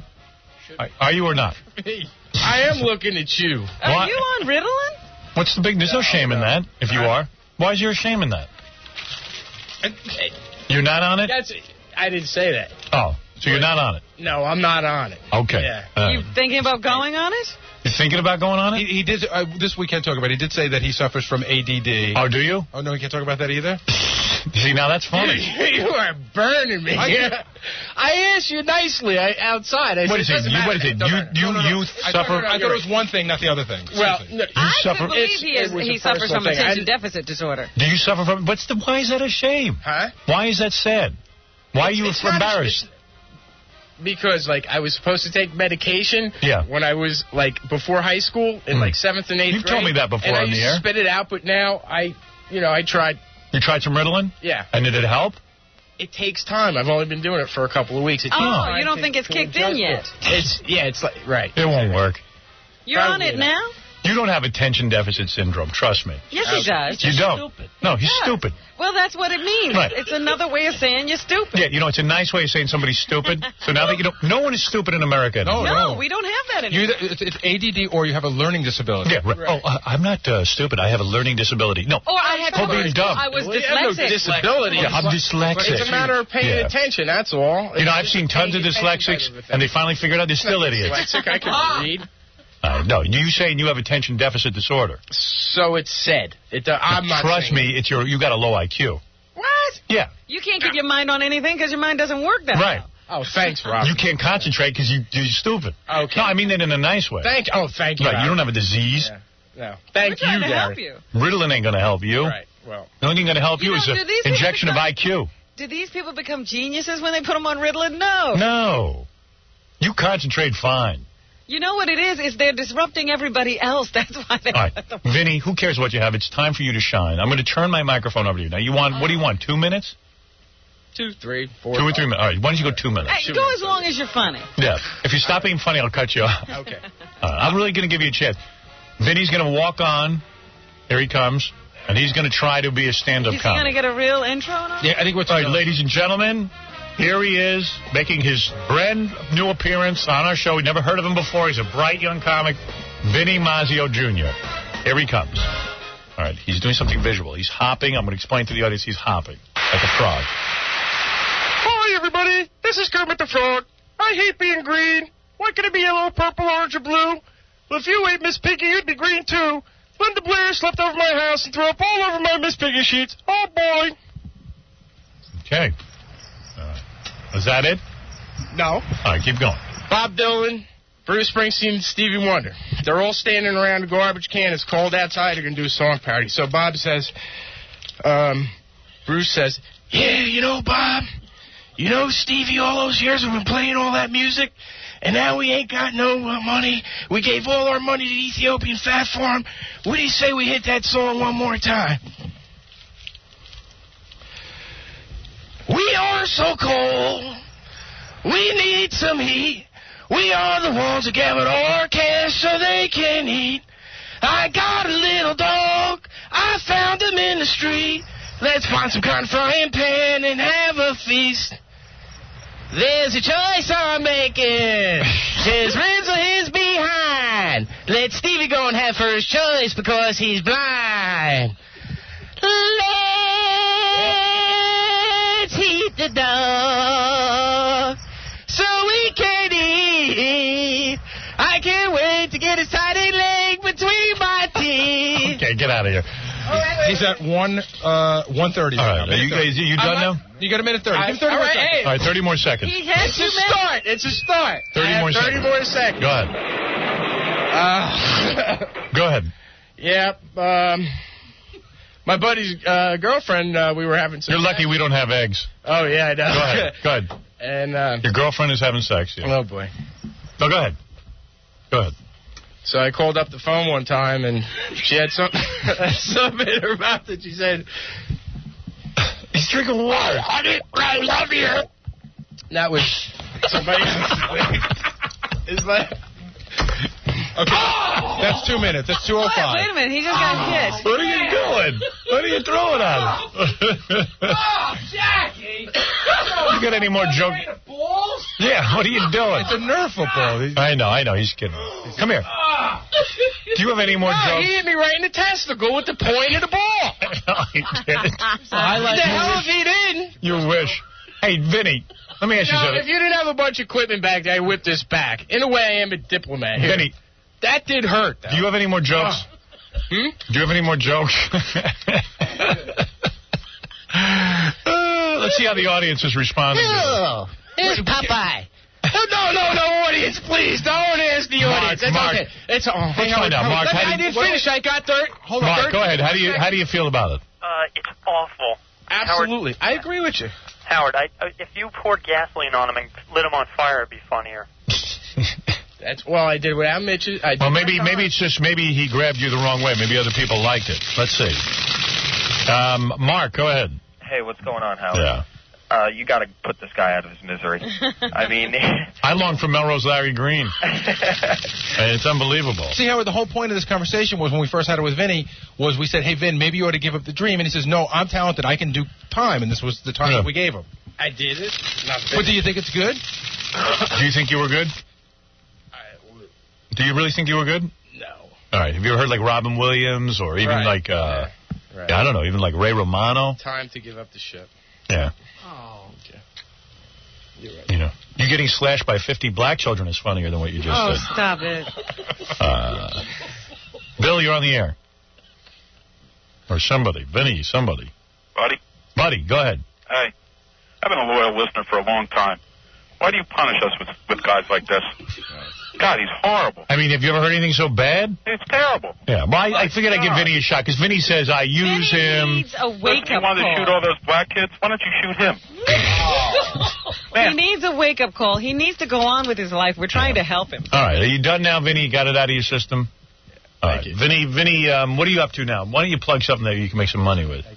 You have wait a second. Vinny's going to be performing at Desmond's Tavern in New York City Friday, May 8th. Are they nuts? They're going to hire you? How do you get a comedy booking? How did you get that? All I'm doing is for Nick Clemens. Can I tell you, here's how I guess how it went, Howard. Nick Clemens, Clarence's son, his band is playing. Clarence Clemens from East Street Band, his son. And I'm guessing that Nick is letting Vinny open for him in exchange for promoting it. Yeah, but why would he do that? I don't know. It's going to ruin all his chances. All right, you're right. Nick's still hanging around with you? Yeah, he's out in the green room. Oh, Clarence's kid? Mm-hmm. You know what? I'm not going to embarrass him by bringing him in here with you. Can we ask him about his dad? Yeah, we could ask him that. And then Vinny's doing a videotape, Howard. What is this, Vinny? Yeah, I'm doing a videotape. I'm holding auditions. The guy what is that? The camera. Just crazy stunts and stuff like that. You know, what I do good, the fire stuff and some stuff. You're going to light yourself on fire and make a videotape of that? Huh? You're going to light yourself on fire? Yeah, there'll and be make a lot videotape. of fire in it, and there'll be that number's for people who audition for the... what number is that? And, went through the expense. I got a whole. What is he talking about? There's a plug there. Do you have it in front of you, Howard? Yeah. There's a phone number you can call. Don't ask me what it is. But if you're a guy or a girl who does wacky stunts like Vinny, he's going to light himself on fire for a videotape, and then he's looking for people to do wacky stuff like him to make a whole tape out of it. A freak tape. A freak tape, exactly. A freak tape. Funny. Comedy tape. But you see it's legit. It's not funny when you're burning up. They told him that he can't take any pictures or nothing, so I got a whole camera crew up here for nothing, but that's okay. Mike, you're on the air. Yeah, Howard, I want to know if I can light him on fire. What was that Kermit the Frog thing about? I don't know. And what the heck? That was the worst Bob Dylan impression I ever heard in my life. It was awful. It was awful. I've told him he's terrible. Stick to burning yourself on fire. It's true. That's what's funny. That's what's funny when you burn up. Bernie. All right. So here's the number for Vinny, 732-495-7662. And if you want to be on Vinny's tape where you make fun of yourself, you can do that. You know what the sad thing is, Howard? Vinny, aren't you like in the union? Aren't you like an electrician? Don't you? Yeah, I still do my job. Like Vinny's got like a talent. Like it's hard to get in the union. Yeah, Vinny, stick to that. I'm not in the union, but I got a good job. But no matter, he doesn't want to do the hard work that could help him. Who said I don't want to do it? All right, I mean, I'm trying to go another route, yeah, but I mean... Hank the Dwarf just called and he feels sorry for you. When will you know that this isn't going to work? I've had enough. You have? You have had enough? This time I've had enough. So you will not be performing Friday night with Nick Clemens? I'll still be doing my videotape, but I'm going to nix the Nick Clemens. Yeah, you're not funny. I'm not going to. You're not a funny guy. Still married? Well, probably till I get home, yeah. Yeah, I mean, your wife can't be very proud of this. Got another child. Oh, you're kidding. You're kidding. You're responsible for 2 beings on this earth? Can you imagine what kind of dad he is? Sheesh. Oh, he's probably a good dad. You know, he's at the kids' level. So. Yeah. What do you do with your kids? I don't know. How old are your kids? 1 month and 2 years. And what do you do with a 2-year-old? Do you go to parties and stuff? They have interesting conversations. Yeah, sure. I take her to the park. It's my daughter. Yeah. You know when there'll be a problem? When the kid gets to be a teenager, Vinny won't be able to help them at all. It'll be like when a retarded person has a baby. You know what I mean? You're like, oh, my dad. Real questions about life, Vinny will be... The kid will have normal intelligence that he got from his mother. Yeah. And it'll be like, my dad's kind of retarded. Do I still get my part in the Private Parts Part 2? No. Doing my lighting on fire? No, I don't know. Thanks. I really don't know. Haven't written it yet. Come on, don't we'll say Well, now you can go back and do another interview where you badmouth Howard. Yeah. Wait a minute now. See, now that's a problem. Because I didn't badmouth. Listen, Vinny, I know. Vinny, congratulations. We'll see you at Desmond's, and Vinny will be holding auditions for a video shooting featuring guys and girls who do crazy things. He's going to audition people. That's right.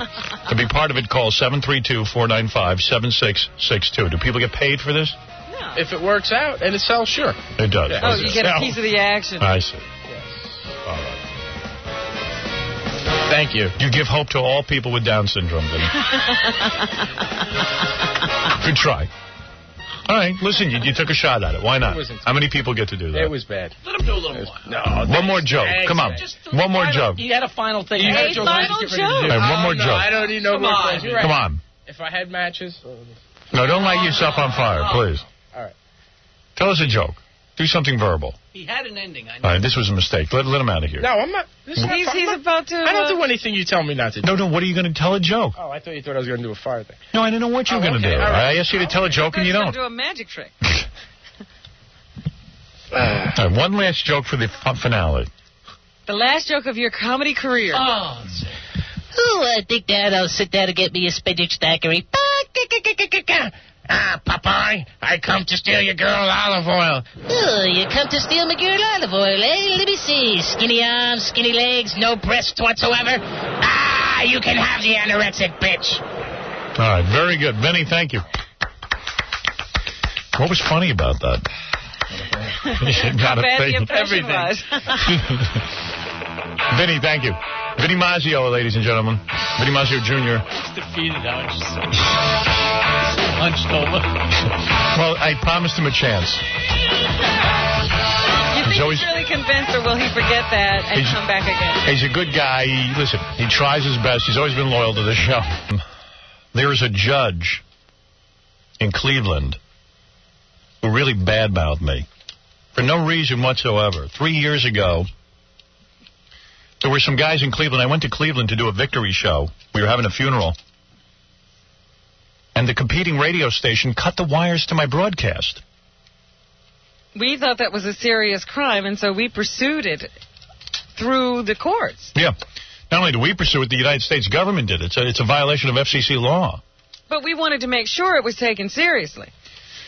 So the Judge McGinty, who, by the way, had 2 DUIs, driving under the influence, decided, I think the cameras got on him. It was an exciting case, and I think the cameras blinded his judgment once again. And here is what the judge said. Instead of yelling at the people who perpetrated a crime, he almost felt bad about having to sentence them. He chastised me and my listeners. However, on the other side of the scale, the balance, we have a situation that you and your Confederates created a very dangerous situation that day in June, where a large crowd had... By the way, notice the judge brings cameras into the courtroom for this. Can you imagine? He finally has his big case. And now watch how he puts me down. I'm the victim. He puts me down. Gathered to listen to a crude and obscene rabble-rouser on the radio. And his scantily clad associates there. With that situation and that type of crowd. Guy sounds unintelligent, doesn't he? That type of crowd. What is scantily clad there? A riot situation could have easily began. It could have been far. Grammar all over the place. You know, he's talking about you, that kind of crowd. He thinks there's something wrong with the people who listen to this show. Yeah, this judge. So listen here. Let me cut to the bottom. Let me cut to the chase, as they say. This judge has to be taught a lesson. He's up for re-election. He has to go through the Democratic primary.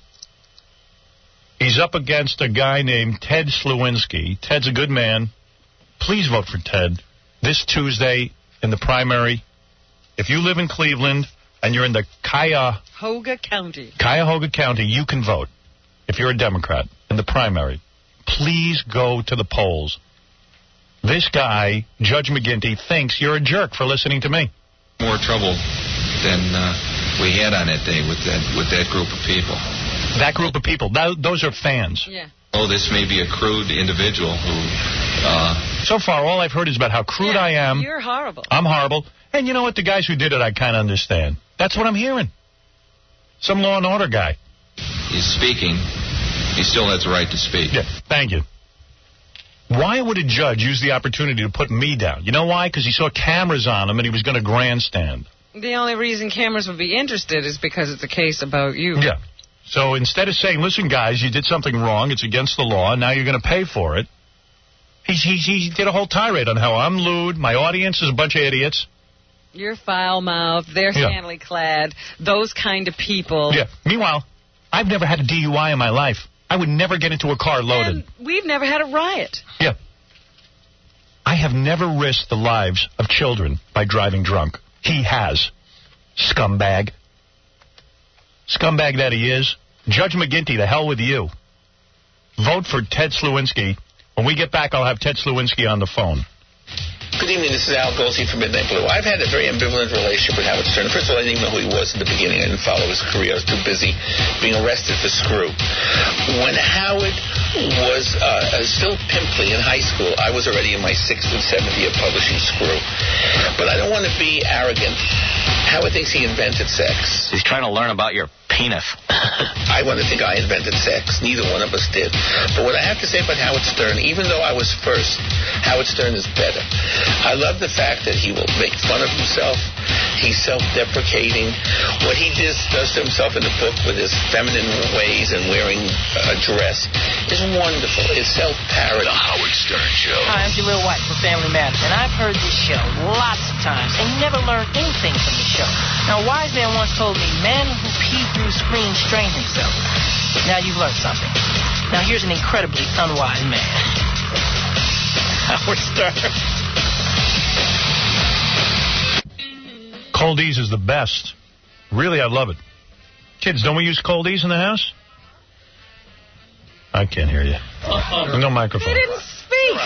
Yeah, no, we did. Oh, there you go. Okay. Yeah, we did. We used Cold. That's why you guys didn't get any calls this year, right? Mm. Right. No, really, Mom's always eating it, right? Always. What's her problem? I don't know. She puts them in the car and just like... But I don't understand something. Around with her. Like, why is she eating cold E's when she doesn't have a cold? She loves them. She thinks they prevent all illness. She does. She's trying to avoid breast cancer. I know. Yeah, Mommy doesn't have breast cancer. She doesn't have anything. She's perfectly healthy. She's coldies. Yeah, my wife eats cold. Like, I'm like, honey, what's wrong with you? I'm eating coldies. I go, She's addicted. She is. She has like a Jones. But it doesn't have this effect on everyone. No. But you kids use it, right? Did you use it this year? Yeah. Did it work? Uh-huh. Yeah. All right. Anyway, Coldies. Coldies. It's the Howard Stern Show. Here's Howard. Here's Howard. Here's Howard. Here's Howard. Hey, Jackie Penthouse joke page Martling. His joke button CD-ROM for Windows has over 330 filthy jokes, only $12 plus $4 U.S. shipping. Free cackling screensaver. Buy two, get one free? Wow, what a deal. Call 1-800-323-KING. This Friday and Saturday, May 1 and 2 at the Comedy Palace, Jackie. In Andover, Massachusetts. For information and tons of jokes, jokeland.com. We were on there yesterday, and we were looking at animated Jackie. Yeah. Okay, anybody in Cleveland, please pay close attention. I know most people don't like to vote, especially in primaries, but would you know, if a judge is putting us down as an audience and as people who are fans of the show, calling people who showed up at my Cleveland rally animals. This is a man who's in your community making decisions about your lives. There's a great guy on the phone. His name is Ted Slewinski. Ted wants to be a judge in Cuyahoga, Ted? Cuyahoga County. Cuyahoga County in Cleveland. Yes. You're running in the Democratic primary against Judge DUI McGinty? That's right, May 5th. Am I accurate that Judge McGinty had 2 DUIs? Well, I don't know how accurate it is. You researched it. Yeah, I found that in some article. No. I mean, let me tell you something. That alone, disregarding his stupidity, the statement, I mean, here's a guy's a judge. A criminal comes up before him, and he starts blaming the victim, which was me. Well, it's like you had that kid on that got knifed. Yeah. Imagine the judge saying that, well, he's an obese young white kid. Yeah. And he deserved it. Exactly. Well, that was what it was like to me. I said, who is this guy? All he is supposed to do as a judge is say, hey, listen, somebody's innocent, somebody's guilty. If somebody's guilty, fine, chastise them, whatever you want to do. The guys who cut the wires to our radio broadcast were the guilty ones. I didn't do anything. To bring yourself to Judge McGinty's court. Yeah, but Judge McGinty chose to bring cameras into the courtroom. He was so excited. And he's putting down my audience. Which are the people of Cleveland who listen to this program. I mean, that's not his job. Into office. It's not his job. That's my point. Well, I don't know if you ever heard of the Larry Flint case in Penthouse. Mm-hmm. Sure did. I mean, if you read it, it's an obscene case, and it's gross, and it's disgusting, but it stands for a principle. First Amendment right. Of course. And that's the point. I mean, I didn't do anything to go before Judge McGinty. I didn't cut any wires. Right. And quite frankly, I mean, Judge McGinty ought to check into his own past. Yeah. If, I've never gotten into a car driving drunk. Never. I would never risk the life of a child doing that. Or an adult or anyone else. Anyway, tell us about yourself. So you're a lawyer? Yes, I'm an attorney. I've been practicing here 22 years doing what an attorney's supposed to do, trial work. Right. I'm in court every day. That's what I do. And now you're just saying, hey, listen, most people vote in primaries. They don't know who's running for judge. They don't know anything about it. And generally, whoever got the job, that's who they vote right back in. It's a name game. It is a name game. So we've got to tell people that Ted Slewinski. That's the name. That's the name. In our county, you ought to know that one of the problems we're having is that we keep getting all these former prosecutors who become judges. They've never really practiced law out there. They've never had clients. They've never went to court representing civil clients. 80% of what they do is civil work. And that's important. Why? Well, because most of the people that are going to be in that court are going to be civil litigants, not criminal litigants. Right. Everybody focuses on the criminals. That's only 20% of what we do. Right. Well, hey, listen, I'm all for you. Great. I am telling you. Hell, I want you as governor. Yeah, because Judge McGinty can't seem to tell the difference anyway. This guy pissed me off so much, and I would love for our audience to get behind you. What are the odds right now? Did they do any kind of polling ahead of time? No, there's no polling done here, but it's a real dogfight. He's the only sitting judge that has opposition, and I'm it. Right. In fact, I understand. Now, tell me if I'm wrong. I've heard rumors, because I'm looking into this. The Democratic Party doesn't really want Judge McGinty, do they? Well, they endorsed him in this county, but the problem with that is they endorsed all of the candidates like 2 weeks before the filing date, so they didn't even consider me, which wasn't Democratic at all. Mm-hmm. So I wasn't considered, and therefore I didn't get the endorsement because I didn't know I was filing on that date. Well, listen, Ted, all I can tell you is my audience will try to defeat Judge McGinty. Well, if just your audience votes, I'll win. Yep. I'm telling you, if you guys get out to the polls. If our fans, please, let's make a statement. Why should this judge get away with calling us idiots and calling me a filth bag? I mean, and saying the people who showed up and listened to me are bad people. Something's wrong with you, yeah. There's nothing wrong with you. You like being entertained. All you have to do is the Democratic primary is Tuesday. May 5th. May 5th, Cuyahoga County. If you've never voted before, just go there and vote for Ted Slawinski, as long as you're a registered Democrat. You know, Howard, I know sometimes people don't take you seriously, but you got to consider that in this county, there are 134,000 Democrats. Only about half of them are going to vote at all. And of that half, 58% won't even vote for the judges because they don't know who to vote for. Yeah, and I would like to cut off the judges' chances right now. I don't want to wait for the general election where I've got to then, vote in a Republican Democrat thing. Don't even have him running. Yeah, let's not even have him running. Let's just vote in Ted Slawinski. The guy's qualified. He's an attorney who's practiced for 20-something years. He's not occupied with nonsense? Yeah, he knows his job. He's just going to go out and sit there on the bench, right, and then give out justice. That's all we're supposed to do. That's it. Plain and simple. It's not a complicated decision. Let's show that we have some power. Well, this is the rock and roll capital of the world. Yep, well, you're the rock and roll judge. How's that? That's it. I'll take it. Okay, Ted. Thanks so much, Howard. Family man, you got kids, wife? Two children, beautiful wife. There you go. Yep. Live in the community? I live in the community all my life. Right. Very active here. And give me one reason why you're better than Judge McGinty. Because I'm a very sincere and a compassionate person. Good. I like it. Thanks so much. Beautiful. Thank you, Ted. Thank you. We'll keep pulling for you. Okay, great. Bye-bye. Ted Slawinski. Ted Slawinski. Ted Slawinski. Ted Slawinski. Ted Slawinski is our man. He can't do it, no one can. Right? You got it. On your webpage, Jack, you put Ted Slawinski for judge. Spell it? Yeah, baby. You spell it. No. Slewinski. I will please. Everybody. Ted Slawinski, we're relying on our Cleveland audience to pull this one off. Yeah, baby. What rhymes with Slawinski? Oh, dear. Minsky. I don't need a rhyme. Don't do any of your stupid limericks. Just go and promote it. Yeah, he's looking for limericks. What rhymes with Slawinski? Seth, go ahead. Yes, Howard. Yeah. Obviously, this judge in Cleveland is ignorant because... he's dopey is what he is. He's guilty of being dopey. Well, I mean, obviously, if you knew who your listeners were, I mean, you would realize he's calling out... Well, no. 3 years ago he did this, and he thinks there's no retribution. He thinks that he can get away with doing this. He thinks I'm going to forget. I have logged in my computer that he was up for re-election in 3 years. I was not going to forget. It was an obnoxious statement. Well, yeah, obviously it was, but I mean, I just think he's ignorant to the power that you have, Howard. Well, now he'll wise up. If he'd listen, who knows if I have any power? Let's see what happens in the election.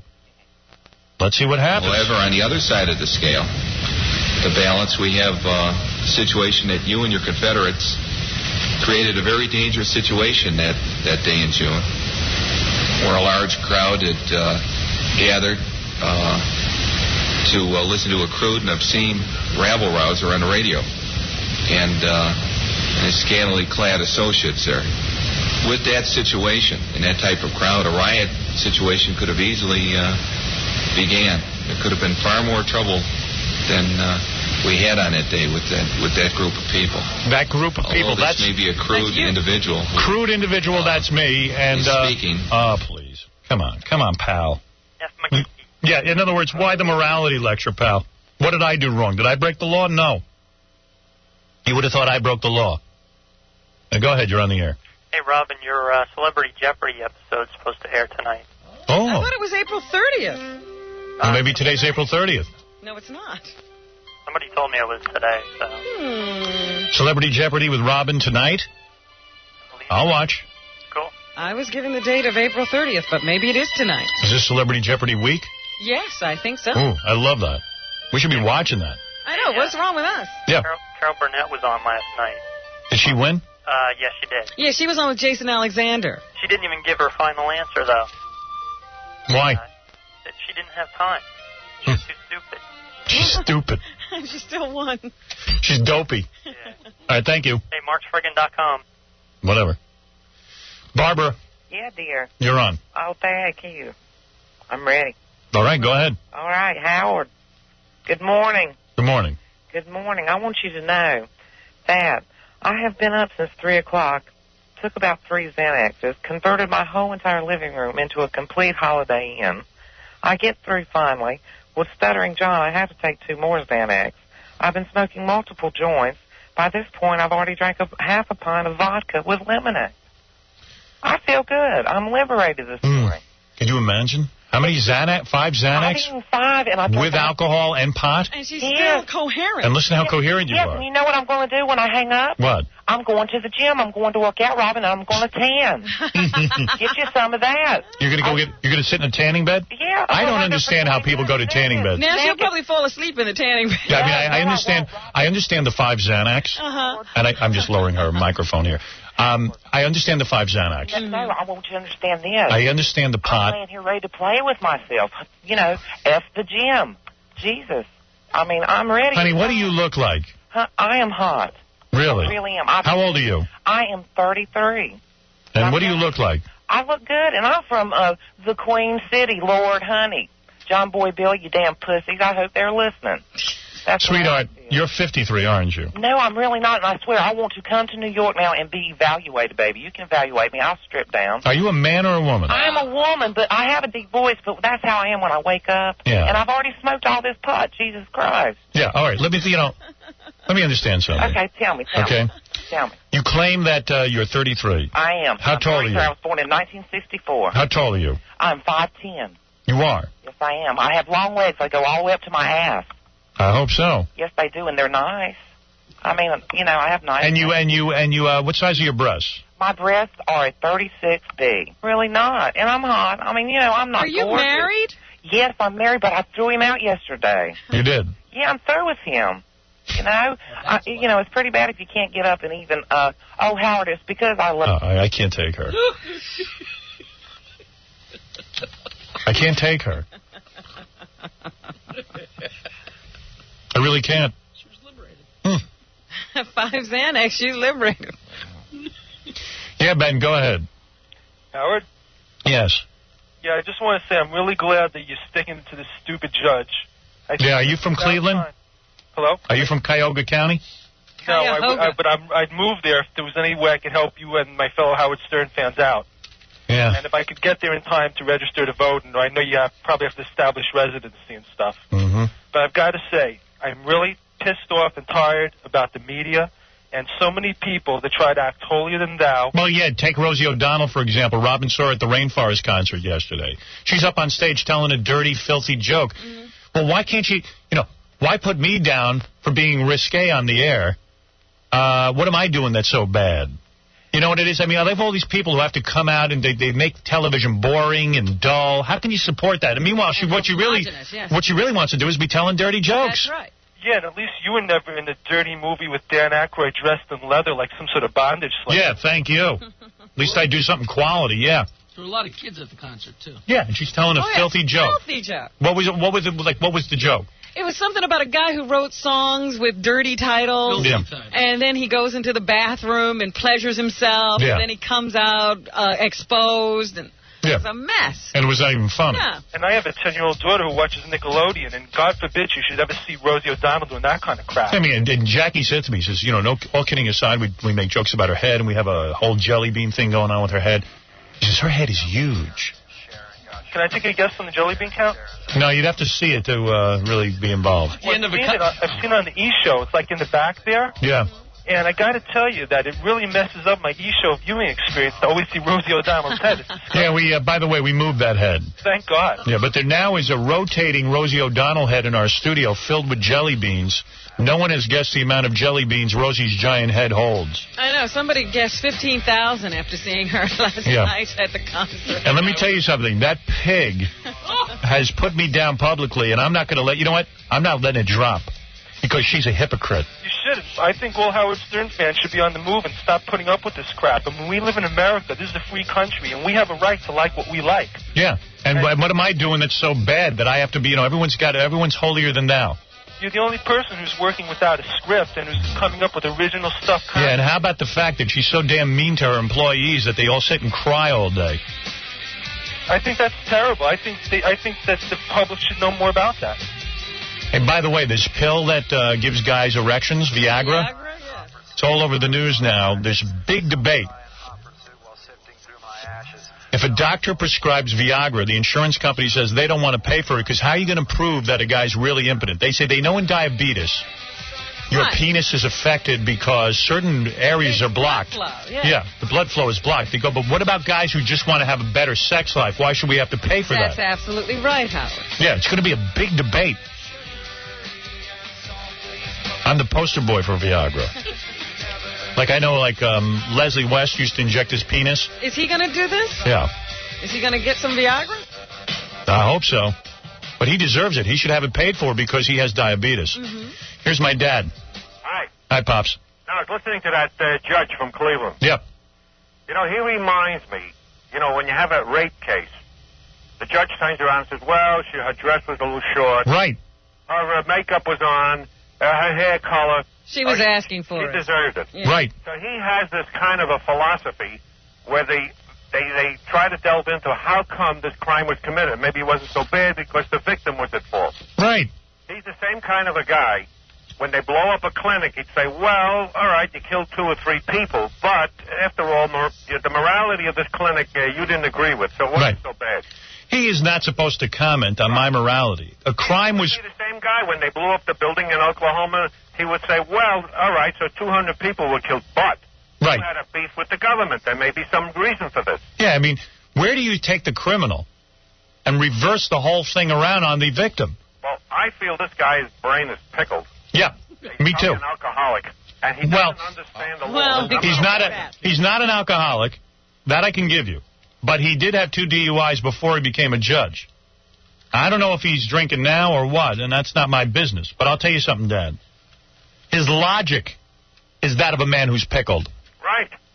Let me tell you something. There was a judge in New York who this man was abusing his wife, and he was a threat to kill her. They knew it. Mm-hmm. So this guy gets in front of the judge, and, he says, I got a dog at home. I'd like to go home and feed him. Mm-hmm. And this idiot, he throws out, he doesn't restrain him. The guy goes home. He kills his wife. Right.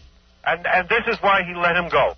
Of course, he was taken off the bench. This man shouldn't even be on the bench. Never mind running for office. Yeah, Judge McGinty shouldn't be on the bench. That's right, you're absolutely right. He should be removed. The man has no understanding of the law. And let me tell you something. You'd never know about this guy except the fact that finally they put a camera on him because of me. And when it came for time for him to make a speech to the guilty people, he not only gave them leniency, he blasted me. Listen, this is a case of a commercial enterprise. It has nothing to do with morality. Right. They committed a crime. Now, what he's doing, how can you sit on the bench and justify a crime? Because, let's say, I didn't agree with the content of the program. Yeah, who asked him his opinion? Now, this man has given everyone license. That's right.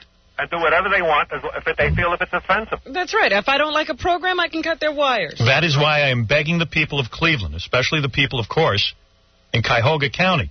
Cuyahoga. Whatever. Right. That on the Democratic primary on Tuesday. They should definitely get this man off the bench. Of course. I mean, even if you don't agree with me, listen to what the guy's logic is. He doesn't uphold the law. He's a judge. Of course. He's supposed to uphold the law. He's not supposed to sit and bring into his ruling how he feels. Thank you, Pop. 2 other things quickly before I... Go ahead. On the ticks. Go ahead. You got a tick? No, my father had a tick in the Army. Is that right? Yeah. No, you were talking about the ticks. The reason, like, for instance, they take a cigarette and they hold it on the tick. See, a tick goes into your body and it's sucking your blood. Right. Now, they want this tick to get out of there. They don't want it to burst, and that's what causes the problem. So when they take the cigarette and hold it to the spot where the tick is, it gets so hot, the tick backs out because it's uncomfortable. And that's how they remove the tick. Yeah, but Fred's saying you can do it much easier. All you got to do is put Vaseline over the tick, and it suffocates. I know this guy took it. He took a cigarette and he burnt me, and it came right out. It came out all on its own, all a hole and everything. Yeah, well, it took about 3 minutes or so. I had a severe burn, but at least I got rid of the tick. For 3 minutes, he held the cigarette on you? I got rid of the tick. Dad, there's no way for 3 minutes. Wait a second. You had a cigarette on you. Dad, you're exaggerating. There's no way for 3 minutes you had a cigarette on you. All right. Let's say, all right, maybe it's a little longer than that. Maybe it's less than that. Right. Let's say a minute. Were you loaded at the time? Maybe you're an alcoholic. Listen, I had a severe burn on my stomach, but I got rid of the tick. Wow. Right. What do they do nowadays? I have no idea. Nobody's holding cigarettes on people, I don't know. But hey, I don't know if I can handle that. What's the third thing? The third thing. And tell me you got laid last night, and I'll congratulate you. No, I thought he was calling about Viagra.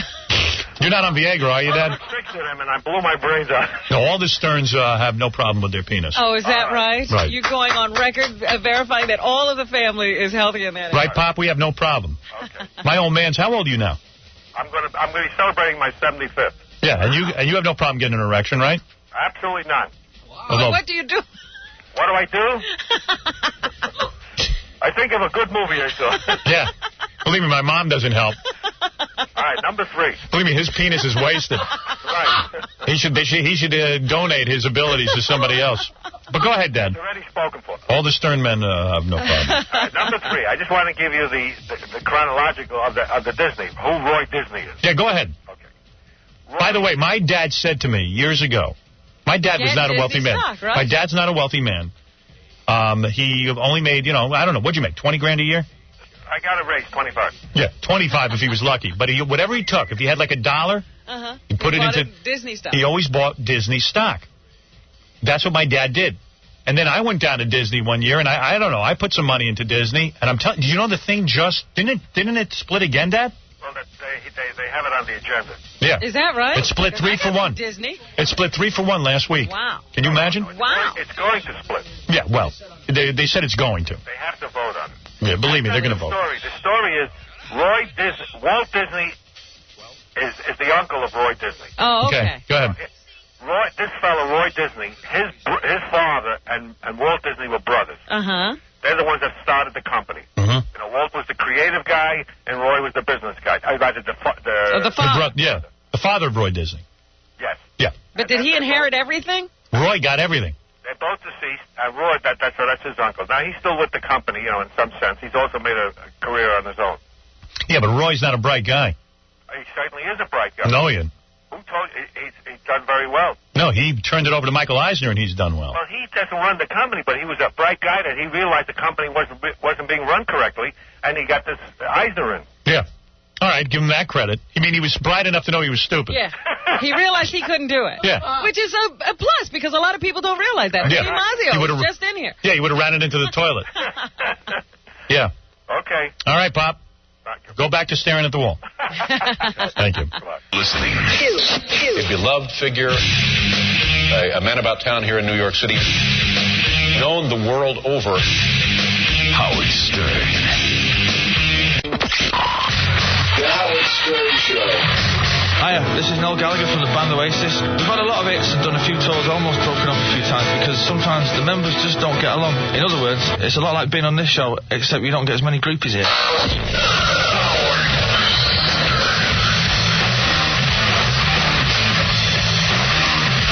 What is it, Stormin' Fraley from Cleveland? How are you, Howard? Everybody knows Stormin' Fraley from Cleveland.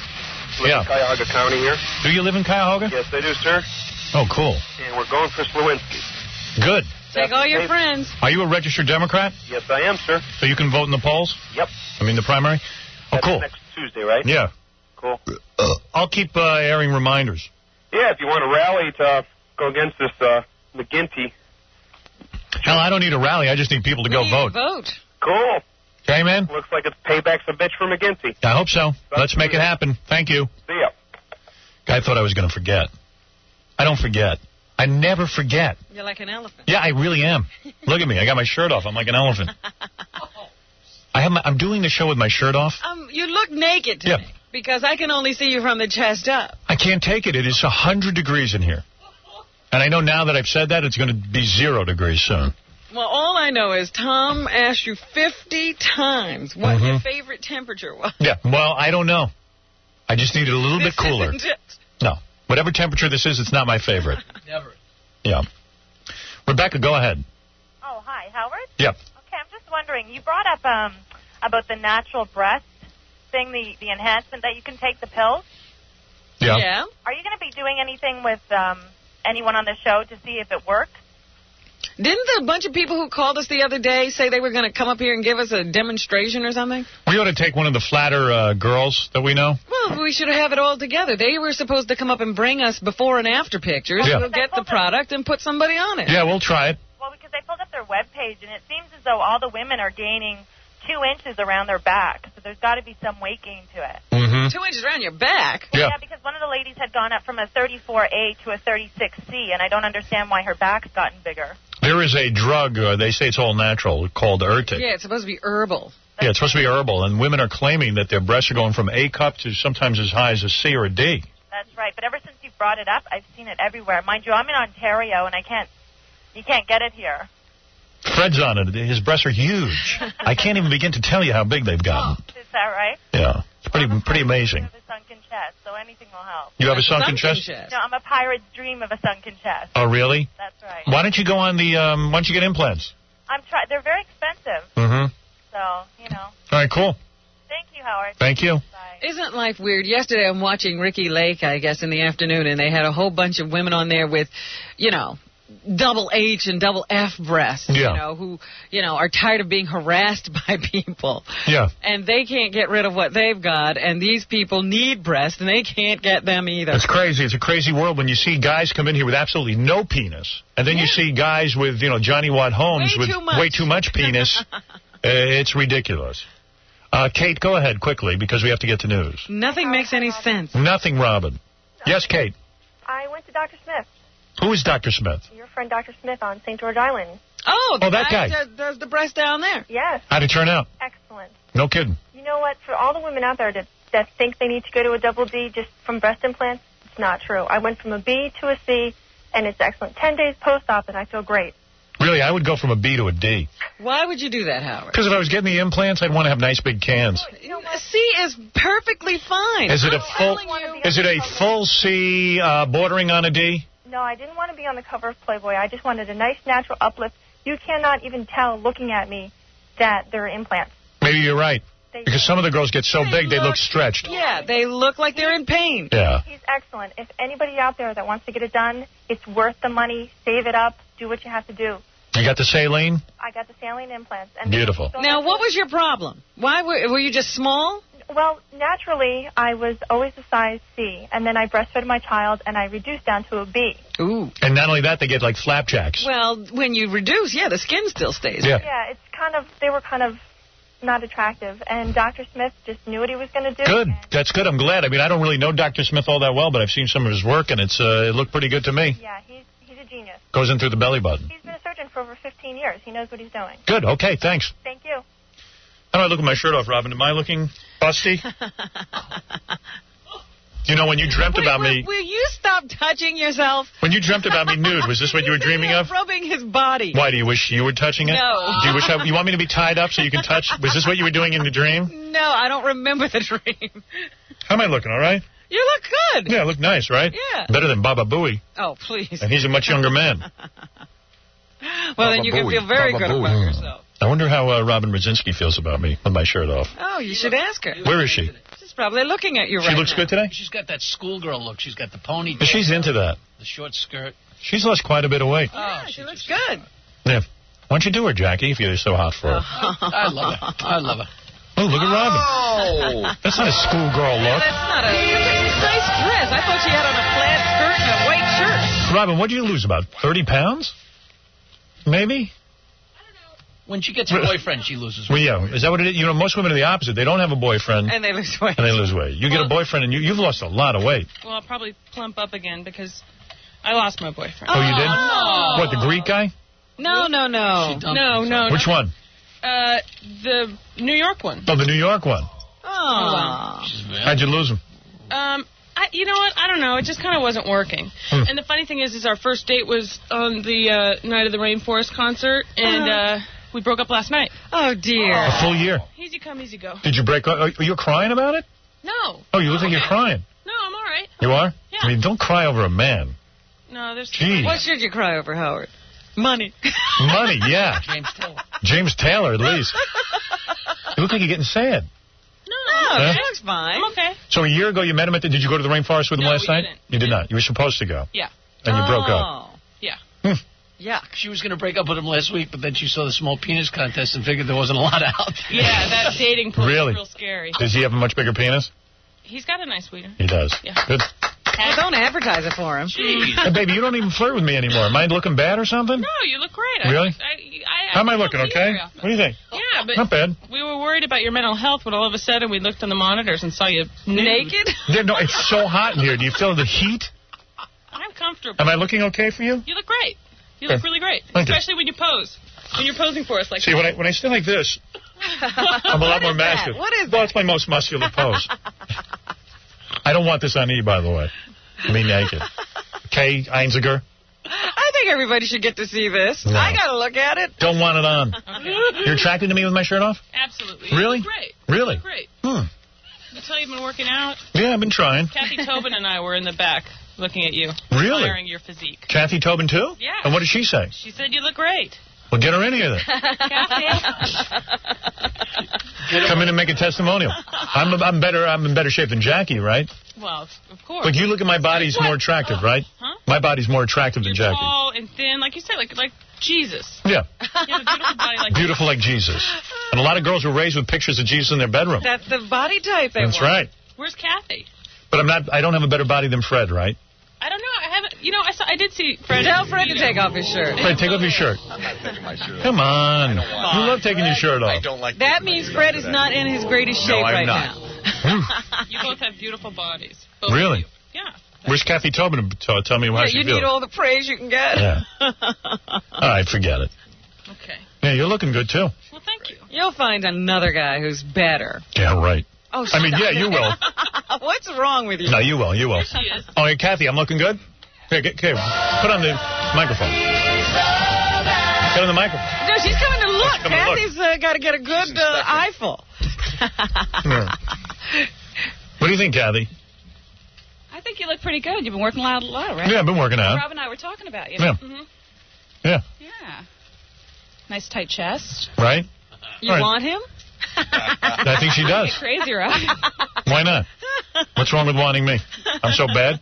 Nah, you're my boss. I can't think of you that way. Exactly. That's why it's so wrong. Yeah, baby. All right, girls, thank you. Thank you. I'm not putting my shirt on. Oh, God. You're turning Jackie on. Homo heaven in here. Jackie's having thoughts. I know. I'm seeing skin. We'll see skin. Come scratch my back. Okay. Oh. Sissy. And you, Robin Rosinski. Homo. Faggot. Robin, what's in the news? Oh, that when Rosie O'Donnell came on stage last night, Jackie leans over to me and he says, how much would you pay me to yell out fag right now? Hang it. She goes, no. Don't. Leave me alone. I don't want to be I'm not working now. You want to hear a good impressionist who does an impression of Gary? Sure. All right. Eric, go ahead. Baba Booey. Eric? You there? No, Eric. Okay. That's like Gary. Yep. Sounded just like him. By the way, Hank the Dwarf is in second place on the People's Most Beautiful People poll. He's going to win. That's They'll right. have a picture of Hank in People magazine. Mm-hmm. Now remember, if you're a registered Democrat in Cuyahoga County, Cleveland, vote for Ted Slawinski for judge in next Tuesday's primary. Thank you. Robin, what's in the news? Our president continues in the news, Howard. I want to have sex with you. In the paper, they say another tabloid show has found another stewardess who was on the president's campaign plane. Big who deal. Says the president was overly flirtatious. Where's that Rosinski broad? And Tobin. A little too close for comfort. Even though he knew they were being videotaped. This woman, Jamie Everett, says that she couldn't believe what was happening. She tells Inside Edition. and shows them some videotape that she took. She had her own video camera on the campaign plane. Yeah. She was 26 years old at the time. She brought her brand new video camera to work along on a flight of the chartered campaign plane in 1992 and got Clinton's permission to film him as a souvenir. He was seated in the first-class seat, and Everett perched on his armrest. Hey, make sure to get a shot of my Johnson. After handing the video cam to a TV cameraman who had volunteered to film them. The candidate became overly friendly, she says. He grabbed my arm. He laid his head on my shoulder. He got a little too close for comfort. Frisky. It's fun. She said she was shocked when Clinton leaned his head on her shoulder and said, I guess the ideal world would be off this plane with Jamie. And she's Jamie. Yes. But that seems impossible.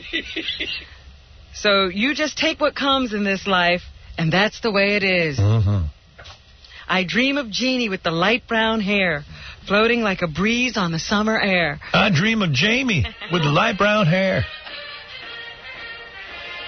Where's my intravenous Viagra? I don't think he needs it. Oh, my goodness. He's always up to something. And more videotape, more girls. You know, there was another stewardess on the plane who says she was groped by Clinton while Hillary snored, so... Yeah, you got some cows next to you snoring. Why wouldn't you grope? More fuel to the fire. Because you're running for president, maybe?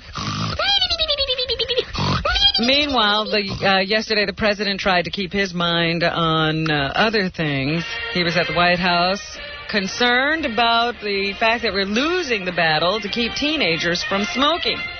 Here's President Bill Clinton. He's worried about that? Well, where are we going to get all these new smokers from? They are the replacement smokers of the advertisers' strategy. But they are our children, and we can't replace them. Here's what I got to say also. Compared to me, JFK was a fag.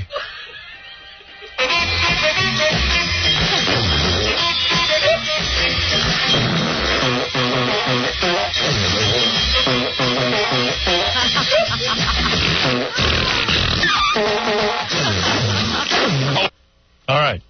He also said adults aren't doing a very good job of keeping children from smoking. We haven't done what we should in wrapping the protective arm of parents and other adults in our society as a whole around them when it comes to resisting advertising, peer pressure, or whatever other forces get young people into smoking. David Satcher, who is the Surgeon General, says minority and youth smoking will have a devastating impact if the rates continue to rise. Unless they are reversed, these increases in tobacco use are a time bomb for the health. Who's this guy, the Attorney General? The Attorney General. Surgeon. The Surgeon General. What are you saying? Time bomb. He's a black guy. Yes. Cool. That seems to be a new black position. Yeah. Surgeon General is always a black guy. It or used woman. to be a white guy. It did, yeah. They took it away from the white guy. All right, good, though. Listen, black people need a position. But why is it always Surgeon General? I have no idea, because it's just an honorary post, you know. Yeah. They don't pay. They don't really. Well, I think you get paid, but you don't really have any power. What's a brother going to do to get some power? Of our minority populations. If tobacco use continues to increase among minority adolescents, we can expect severe health consequences to be felt in the early part of the next century. That is so true. The only kind of smoking I approve of is maybe you chickadees out there want to smoke a pink cigar. Thank you. A pink cigar. They may be the replacement smokers of the tobacco industry's strategy, but they're the replacement interns to the president, and he needs them healthy. You know, the pink cigar will not cause cancer. Thank you. Speaking of which, yes. Monica Lewinsky was photographed romping on the beach in a cocktail dress by Herb Ritz. Get out of here. Those, you know, really big photographers who works a lot for Vanity Fair. Now, that girl's a chain smoker. Thank you. Even your infantile penis jokes seem charming and witty this morning, sir. Thank you. And people now are speculating that there must be some kind of Vanity Fair article coming. Is that right? Featuring Miss Lewinsky. Romping. So now she's like a model. She's getting photographed on the beach by her Brits. So, you know, doesn't hurt to I got in the White House. I got her in the seat with my cackling screensaver. That's right. Where's Robin Rosinski? And Tobin. What a piece of ass. Did you see that Christopher Reeve has a book coming out? He wrote it with his nose. Published by Random House. Hey, now. And it's detailed a little bit in the Daily News today, and they say he talks about a courageous battle. BJ. He can talk, Howard. He's not at that point. He says his mother lost hope during the first days after he fell off that horse and completely severed his spinal cord. His mother's the only one with any brains. Stop it. They wanted to pull the plug. The mother said, please pull the plug. Of course, he would have been so much better off. He's happy with his life. No, listen, now he's alive, so he says that. What do you mean? He would have been better off. He would have been dead. He wouldn't have known it. Oh, He'd be in a better... He was awake at this time. Please. He says his mother ran around telling the doctors, telling other people that she thought he should die, that he should just be let go. Mother's a bright woman. But he said to himself, you know, he said himself at one point he did consider it, and he discussed it with his wife. He did.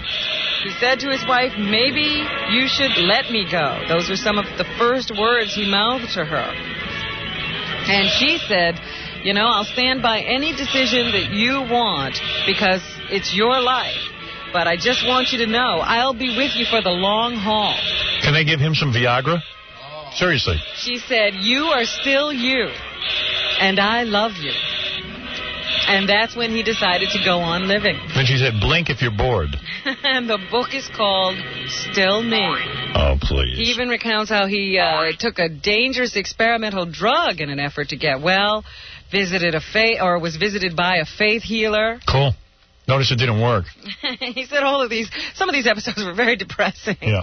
And he does recount how when he had a bad reaction to this experimental drug that caused his lungs to stop functioning, that he had one of those close brushes with death, and he remembers no white light, but he was looking down, and he saw his body stretched out on the bed, not moving, while everybody, there were 15 or 20 people, the doctors, the EMTs, and the nurses, all working on him. So then why wouldn't he slip away? He would have been free. He didn't want to go. Please. He says he's been given great hope by the advances in spinal cord research. What happens if his nose itches? You know that's a catastrophe in his life. This poor man is just a head. The doctors should have let him go. You didn't say that about Commander Pike. Well, he was able to go to a planet where he could actually move. Now, if Christopher Reeve could go to a planet where he could move, he'd be fine. We might find that. We're never going to find that. Did they ever kill that horse that threw Christopher Reeve? No. Horse is alive. Yes. How ironic. Why should the horse die? Because he's a klutz. So we should kill all klutzes? Mm-hmm. Well, that's not the way things work, Howard, thank goodness. No. Goody two-shoes over there.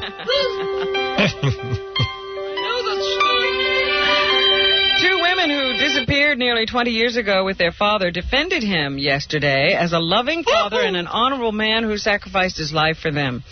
This is the two women whose mother hasn't seen them in some 20 years because after she gained custody of them, the father, on a visit, never returned them. They held a press conference yesterday because they feel that their father has been maligned by the press. Right. They say he's a wonderful man. Here's Lisa Martin. Lisa Martin?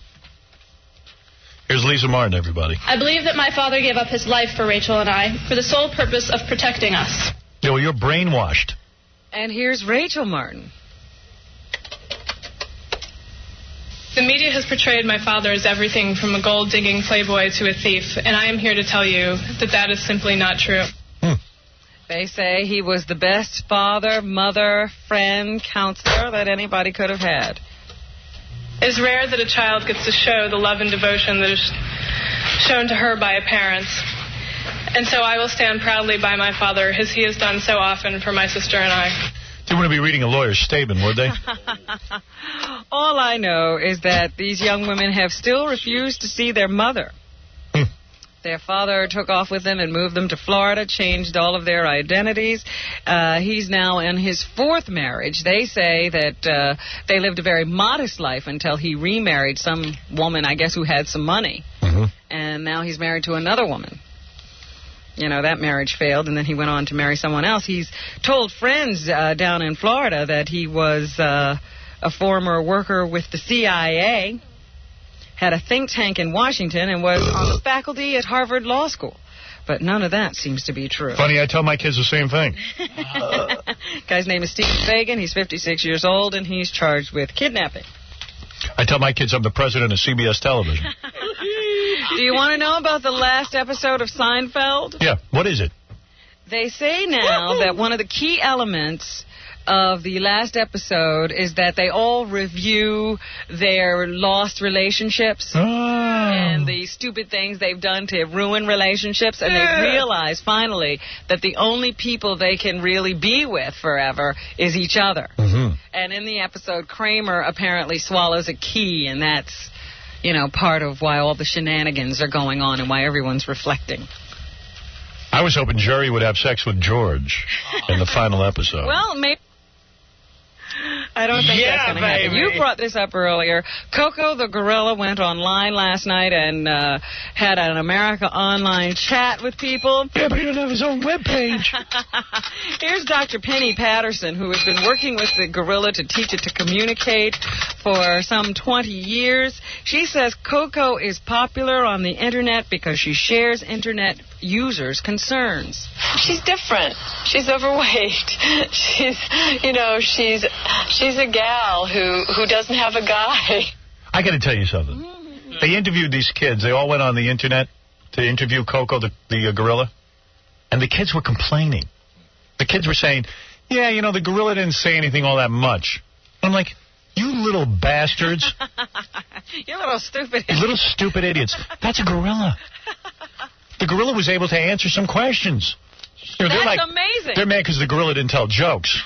You know, I mean, it's like... And didn't do its own typing. I said to the gorilla, like, what do you like? And the gorilla said, I like smokes, and I like drinking. Yeah, but she was talking about the drink she gets, and smoke is her kitten. Even more sophisticated of an answer.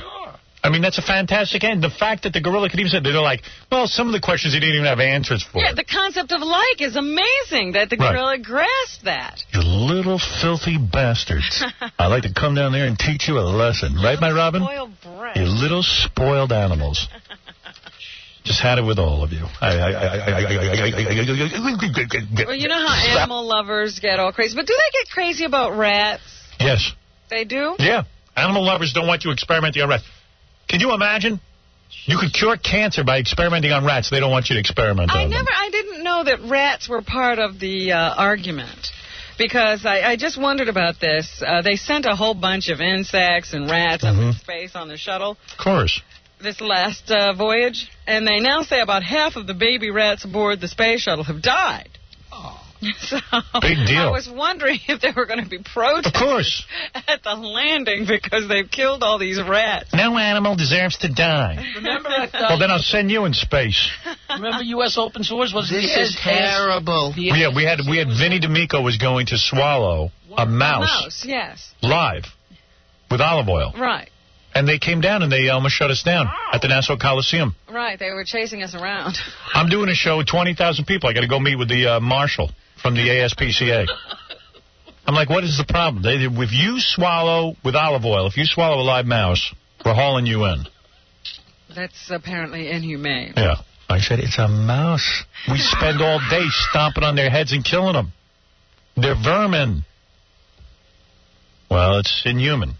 We have traps that crush their heads. Yeah. Can you imagine the stupidity? So I said, you know what? I told Vinny, don't eat the mouse. Yeah, he wound up eating worms instead. Yeah. It seems that worms are okay. And worms are all right. We're paying that guy's salary, right? I don't know. I don't know who I'm paying. I know I'm paying you. The rats, which were 9 days old when Columbia blasted off on April 17th, were test subjects for experiments to learn about how the absence of gravity affects the development of human brain and nervous systems. So they were going to be killed when they got back to Earth anyway and dissected and so forth. And it's still probably going to happen to the dead ones and the ones that are living. It seems that some of their mothers rejected them after they were launched into space, and they didn't take that into account. They had only expected to lose 11 to 14 of the rats, but it turns out they've lost about 40. We're paying that guy's salary. 2 men in Bentonville, Arkansas, were charged with first-degree murder after 2 girls cooked to death in a closed car in 80-degree heat while the men searched for arrowheads and mushrooms. So who are they holding at fault for that? The 2 guys. Oh, come on. What do you mean? What are you talking about? The little babies were left in a hot car for hours. Who knew they were going to burn them? Guys were looking for arrowheads. They were cooked. What is it, Baba Booey? Well, I have to break in with a news story. I'm going to hand this right off to Robin, but I have to read you this headline because it's really amazing. Go ahead. Man accused of stabbing co-worker in dispute over Howard Stern radio show. Oh. And wait to hear what these 2 guys were doing, what kind of weapons they were carrying in this fight. You're kidding me. Maybe we ought to take a break. Well, let me finish about the 4-month-old and the 16-month-old who died in these cars. They said it got so hot in there, one of the little girls, or I would guess the little girl, had pulled out patches of her hair. Wow. Before she died. My parents used to let me sit in the car. They were left alone for 8 hours. Saturday. I'll tell you something. It gets that hot in here. Sure. And nobody here's helping me. You can handle it a little bit better. I got my shirt off. Look at you. And I'm pulling the hair out of my head. Who is 23, and Justin Griffith, who is 27, have both been charged. The death was so painful, as I said, that Vicky Crisp's daughter pulled shocks of her hair from her own head. Wow. I didn't realize they left him for 8 hours. I thought they left him for like a half hour. No. It was 8 hours to go look for mushrooms and arrowheads. Oh. Please. Oh, that's wrong. All right, let me take a break. When we come back, you're going to tell me about Howard Stern? Yes, I will. Okay. Man accused of stabbing co-worker in a dispute over the Howard Stern radio. The Howard Stern show tape for broadcast. Are you still wearing a toupee? Am I still what? Are you still wearing a toupee? What is wrong with him? What does he want? Does he want me to put his dentist in a higher tax bracket? Is that what he wants? Did you hear what I said? No. Does he want me to put his dentist in a higher tax bracket? I don't understand. Hey, well, it's a joke. Tell Howard to look it up. Howard who? Chevy. You know what a bully is, Charlie? You know what a bully is? A bully is a guy about 6'5" who calls up people who can barely speak the language and bullies them over the telephone until they're willing to get the people at their private homes on the phone. That's a bully. Bully's a guy who picks on a guy with a speech impediment until he can hardly speak anymore. That's what a bully is. I don't like bullies. Is that clear? Well, I don't like people calling my home early in the morning, and then I don't like you, period. Now, I don't have any reason to talk to you any further than this. I think I've made myself clear. You can say whatever you want about me on the radio. I haven't heard your program. I don't know where it plays or where it doesn't play. I don't believe it. I think you have heard. Now, I got to go work. Bye. Boy, that Howard Stern is such an ass. I mean, really nothing. Just nothing there. Nothing. Howard Stern. The Howard Stern Show.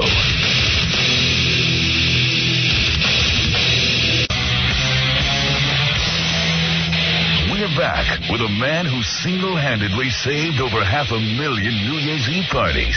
Howard Stern. What is this? All right. Hey, remember, if you're a registered Democrat in Cuyahoga County, Cleveland, vote for Ted Slewinski for judge in next Tuesday's primary. I'm going to keep saying that. Robin, what's in the news? Tell me about this Howard Stern story. Yes, it seems that some guys at work had a dispute over what should be on the radio, Howard. A Collier County man. Where's that? It seems to be in California. Yes. I think it must be near San Francisco. Let me give a shout-out to all our fans in San Francisco. Collier County man apparently upset with a co-worker's preference for syndicated radio shock jock Howard Stern was arrested Monday after he reportedly stabbed the Stern fan with a box cutter at a Bonita Springs work site. You mean the Stern fan didn't win? No. Damn. Israel Acevedo Is our fan? No. Oh. He's of Southwest Golden Gate Place or something. Or 16th place on Southwest Golden Gate. That's why I think it must be in San Francisco. Yeah. Golden Gate. Mm-hmm. He was charged with aggravated battery in connection with the attack on Thomas Lafferty. He's our fan. Why are you playing that kind of music? Israel, isn't that a Jewish name? Acevedo? Oh, Acevedo. How come a Puerto Rican guy would be named Israel? Jesus, Israel, it's all... It's all the same? I guess, yeah. Anyway, Acevedo and Lafferty are electricians with RTR Electric and were working together at 10:11 a.m. when Acevedo asked Lafferty to change the station he was listening to a music station. In his statement to deputies, Lafferty said Acevedo asked him to turn off the Stern program, which is broadcast locally on WRXK-FM. WRXK? Yeah, where's that? What? That doesn't sound right, does it? That's what it says, RXK. WRXK? I'll tell you in a minute. If it's California. Oh, well, it must not be California then. I'll figure it out. WRXK is Fort Myers. Fort Myers, Florida. Yeah. Okay. 96.1 FM. Well, there's a Golden Gate down there somewhere. Mm-hmm. Anyway.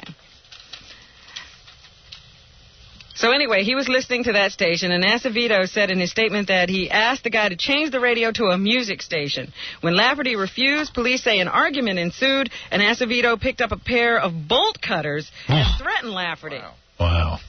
Acevedo then dropped the bolt cutters, grabbed the box cutter, and stabbed Lafferty in the stomach. Whoa. Lafferty had armed himself with a screwdriver during the confrontation. Man. He was treated at the work site and then later went to... some kind of an emergency medical center for some services for a 3 to 5 inch stomach laceration, and later was driven by a friend to North Collier Hospital. Can I option this story? Sure. I mean, you know what I got to do? I mean, we got to call these guys. We should talk to Mr. Lafferty. Yeah, I mean, that's a super fan, Lafferty. He was treated and released from the hospital. Reports said Acevedo ran from the 4th floor construction site after the attack, got in his car, and picked up his wife. He later drove to the Collier County Sheriff's Office to turn himself in, but when he got there, the Collier deputies told him that it was really the Bonita Springs police he needed to see. So then he got in his car and he drove over there and turned himself in. We ought to get behind this guy Lafferty and really get behind the prosecution of this guy who stabbed him. He was booked into jail 2 hours after the attack. He handed over the box cutter to deputies at the station. In his statement, Acevedo says Lafferty became upset at his request to change the radio station. Acevedo said he picked up the bolt cutters because Lafferty threatened him with a gun. Yeah. When Lafferty approached him, Acevedo said he picked up the box cutter. Acevedo then told police that he did not see Lafferty with any weapons, but cut Lafferty with the box cutter because he was scared that Lafferty was bigger than he was. So he first said he saw a gun, then he said there was no weapon. I just want to call these guys and ask them what we were doing that day. It must have been great. Maybe it was the small penis contest. What day was this that it happened? It doesn't give me a date. Huh. What did you say, Fred? I thought she said Monday earlier on. Yeah, but it could be any Monday. I don't know. Was this just yesterday? Yeah, it had to be. Of course. Let's call the paper. Of course it's yesterday. It wouldn't take a week. Yeah. No, it might take a week for somebody to send it to me. I heard yesterday was a good show, some people told me. Yeah, in fact, last night when I was at the Rainforest concert, people were saying it was a good show. Yeah. So, it's worth killing people over. A show worth killing people. I'm sure, listen, if anybody knows if there are TV reports that are coming on as a result of this, please send them to us. We'd love to hear them. Yeah, and I have to say to people, when you're on a construction site, because I understand a lot of construction workers listen to us while they're on the job. Mm-hmm. What does the guy who doesn't like the show do? Drop dead. Hey, also for our fans in Pittsburgh, there was a broadcaster who broke into a game and said that that actor James Earl Jones had died instead of James Earl Ray, the assassin. Yes. And if you got tape of that, we'd love it. We'd love to play it here on the air. I know somebody must have taped it. So if you can get that to us, we'd appreciate that as well. Yeah, it was a broadcast, so somebody has to have it. This is something else I hadn't talked to you about that I've been meaning to bring up. The smallest of some California quadruplets has died, but the quadruplets were born to a 55-year-old woman. Jeez. How many of them died? Only one so far. The San Diego Union Tribune reports the girl weighed only about 10 ounces. The paper says she died Sunday after doctors took her off life support. She was known only as Baby D. Her brother and 2 sisters remain in critical condition. They were born almost 3 months premature on April 18th. Their single mother had gone through fertility treatments. Hey, I'm immature. Is that like premature? Hey. The mother has asked the hospital not to reveal her identity. But here's a single woman, 55 years old, who takes fertility drugs so she can have a baby. It's disgraceful. And she winds up with 4. It's ridiculous. These fertility drugs are ruining this country. Didn't you tell me that one of your relatives had taken fertility drugs and died? You bet. Got cancer? Yeah, I mean, I've always attributed it to that. Well, do you know there's going to be some news report tonight on one of the TV stations here about the fact that fertility drugs may be causing people to get cancer? Yep. I had a friend, this is years ago now. This is when I was a little kid. And this woman took fertility drugs. She wanted a second child so badly. And back then they had so many experimental drugs that she was just pumped full of drugs. And she did get her second baby, but died of cancer about when the baby was 2. Wow. Yeah, and, there's no history of cancer in the family. It was, she was riddled with it. Well, what do you do if you really want a child? Because some of these women, from what I understand, they can't live. Their lives are just miserable unless they can have a baby. Let them come over to my house and see my kids yelling at me. They'll think differently. You get into this baby fever. And most people, once they have the baby, they really don't want it. It is tremendous. But they can't ignore it. They got to do it. They're like Spock. When every 7 years he goes nuts and he has to get back to his planet to mate. That's what they get. It's like a fever. And believe me, it's like me with the dog. Gotta have a dog, gotta have a dog. I know one day with this dog I'll be ready to kill myself. But I gotta have the dog. Right? I already went through this one time. Yeah. I had the dog for a day. I hated the thing. It didn't even last a day. Brought it right back to the pet store. Right back. Don't even want it, but I gotta have it. But I think it's worse with this baby thing that women get. Yes. I mean, it seems like it's biological. They can't stop talking about it. They think about it all the time. And they're miserable unless they can do it. And once they have the baby, they're miserable. Because they really don't even want to be mothers. Being a mother's a pain in the ass. Most women... sure that most women don't want to be mothers? Most women go through life hating their children. Stop it. That is the truth. I hate to say it, but they are jealous of their children's freedom. They are jealous of the fact that their children have it better than them. Do you know this? And they hate... Yes. I've seen studies on it. Studies? I'm a learned man. What studies? The Talmudic scholars have told me this. No, it's the truth. You're speculating. I don't know that you know this. I know it for a fact. You can't give me one example. I'm not going to say it. Not going to say it. My own mother told me this about me. Oh, stop it. Your mother worships the ground you walk on. She does. She loves me very much. But Jackie's mother never liked him. Put that in your pipe and smoke right, Jackie? I'm working on it still, though. You were saying, though, Robin. Continue, please. No, I was just saying that somehow or other, women cannot, they get this craving that they must answer. And so they take these fertility drugs, and you have to question yourself, what's more important? Is it more important that I have this baby or risk getting cancer? What is the answer to that question? Because I think a lot of women would say, I'll risk the cancer. Yeah. Come on, baby. That's what the answer? Come on, baby. Come on, baby. I want my baby. I've never seen anything like it. Yeah. I mean, it's just amazing to me. Because even Allison had... Yes, she had baby fever. Ooh. Yeah, big pain in my ass. Bad and big time she had it. Big time baby fever. 3 times on it. Well, if you were married to me, you'd want to have my baby. Oh, sure. It's exciting. Yeah. Just to see what comes out. Curiosity killed the cat. I don't know about all that. Baby. A New Jersey teenager plans to claim he was insane when he allegedly killed an 11-year-old boy. That's the word from lawyers for the 15-year-old named Sam Manzi. The boy pleaded innocent. It's Manzi. Will you stop it? The boy pleaded innocent yesterday to charges in the September death of Eddie Werner. Eddie was the little boy who was going through his neighborhood selling, I guess, candy or something to raise money for his school when he was lured into this guy's home and then tortured, killed, and thrown into the woods. They should kill the child who killed this boy. They really should kill him because he has no right to live. And I know he's a child and all that himself. His attorneys say Manzi has been seeing a psychiatrist for his involvement with a pedophile and has been medicated and was being medicated at the time of this incident. So that's what they're saying provoked the attack on little Eddie Werner. Give him life in prison. Or Werner, whatever the little But boy. they can't give him anything. He's a young kid himself, Manzi's. They say he stole the boy's money and killed him. He's being tried as an adult. Oh, he is? Yeah. How about they put that kid in a cage with that computer gorilla? Let him live with him. She's too civilized. All right. Let him be married to a gorilla the rest of his life. He's being tried as an adult, but he cannot get the death penalty because he's a juvenile. You know that gorilla didn't type his own answers? I'm fully aware of that. Yeah. But they told me he could use an Apple computer. I'm feeling very ripped off. The gorilla? Yeah. Wow. I don't believe it. Well. I don't. I really don't. Let me see it. Who couldn't point to an icon? Yeah, exactly.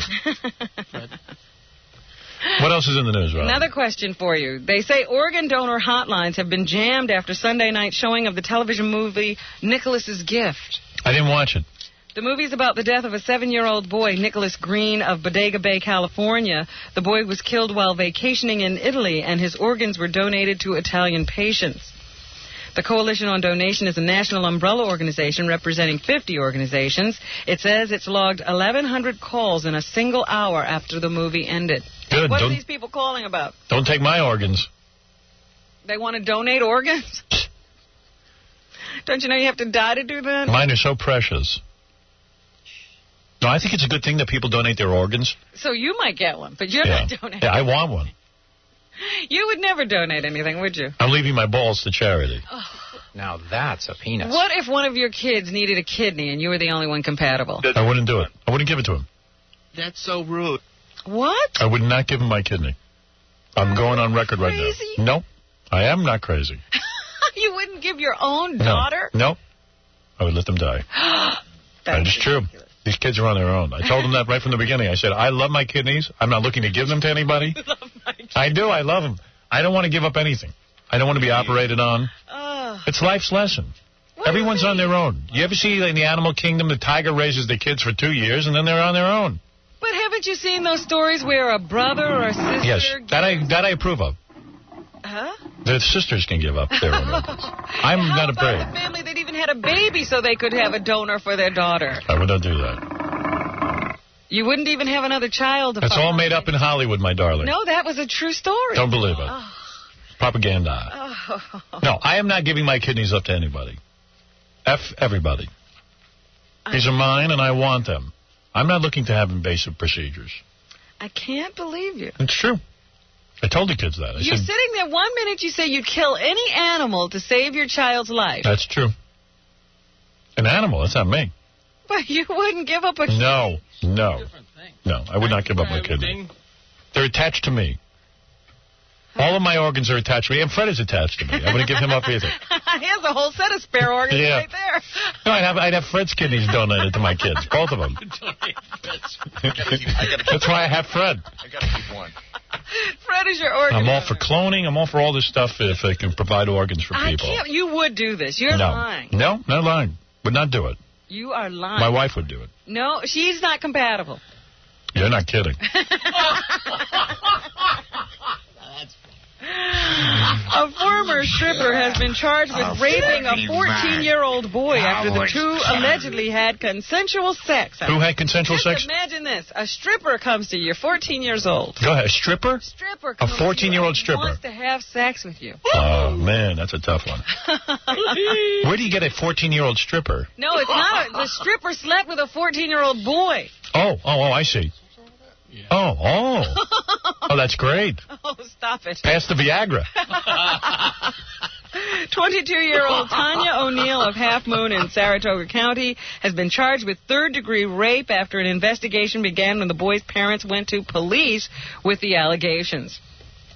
State police say the boy, also of Half Moon, admitted to the encounter.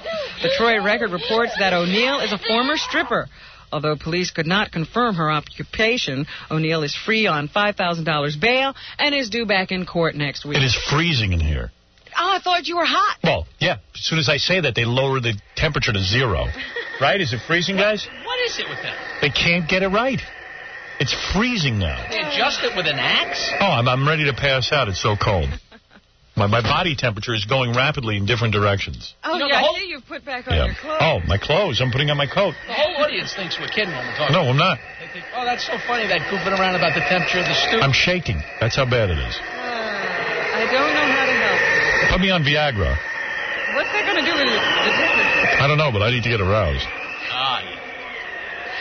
You say that things aren't good between blacks and Jews. A new poll indicates large percentages of blacks and Jews believe the relationship between their communities has improved in the past year.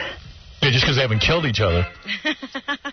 The poll also finds that most blacks and Jews believe they should form a partnership to work on civil rights issues. Yeah. So there. Things aren't as bad as you think. Who told you that? The gorilla on AOL? You don't know anything. You on drugs? I think you're getting your information from that gorilla. That's what I think. The Aladdin Hotel, 32-year-old story that is part of the strip on out in Las Vegas is no more, Howard. Oh. They used 860 dynamite charges yesterday to implode the 16-story building in seconds. Here's some of the sound. Get out of here. You got the sound of that? You're a hell of a reporter. You know what really sucked? Remember when they imploded? Remember it was New Year's Eve? Yes, and they were going to implode. Wasn't it Las Vegas again? Yeah. New Year's Eve was in Vegas. Yeah. They imploded a building, but it sucked. The camera people at Fox ran it, and they missed the whole thing. It wasn't lit, right? It was dark. Couldn't see a thing. The whole time they had it lit. Then when they imploded, they turned all the lights out. Hey, here's a guy on Viagra. Oh, yeah? The erection drug. And he says his erection will not go away. Oh, dear. How much did he take? Castle. Yeah, what's up? Hey, yo. What up? Where'd you get Viagra? I got it through a friend, bro. Really? Shouldn't you get this through your doctor? I'm sorry? Shouldn't you get it through your doctor? Well, yeah, you know, and then I heard about it, right? And then I was going out with my girlfriend. She's a stripper, right?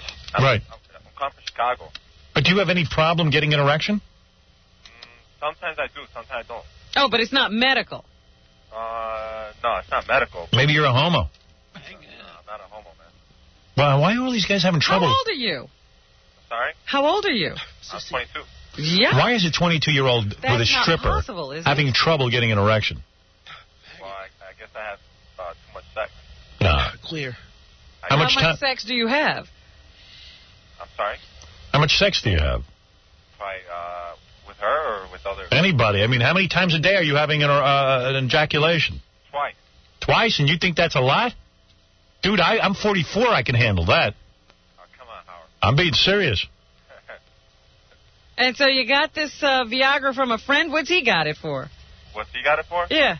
You know what? That's going around. Yeah, everybody's got It's it. like on the black market already. Yeah.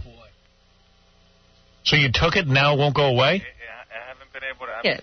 I took it on Friday when I went out. Oh, stop it. You're telling you took it Friday, now it's Tuesday, and you're still aroused? Yeah. Non-stop. Yeah. You're sitting there trying to. You say you're sitting there trying to do your bills, and you can't get rid of your arousal. I can't. You know, bills get me aroused too. What is it? You know, I can get some, Howard. Viagra? Yeah. Want to take it? I don't know. Maybe I'll take it. How much do you have to take? How much did this guy take? I took Baba Booey. You took 2? Yeah. How do you know what the dosage is? Well, I don't know. I mean, Baba Booey.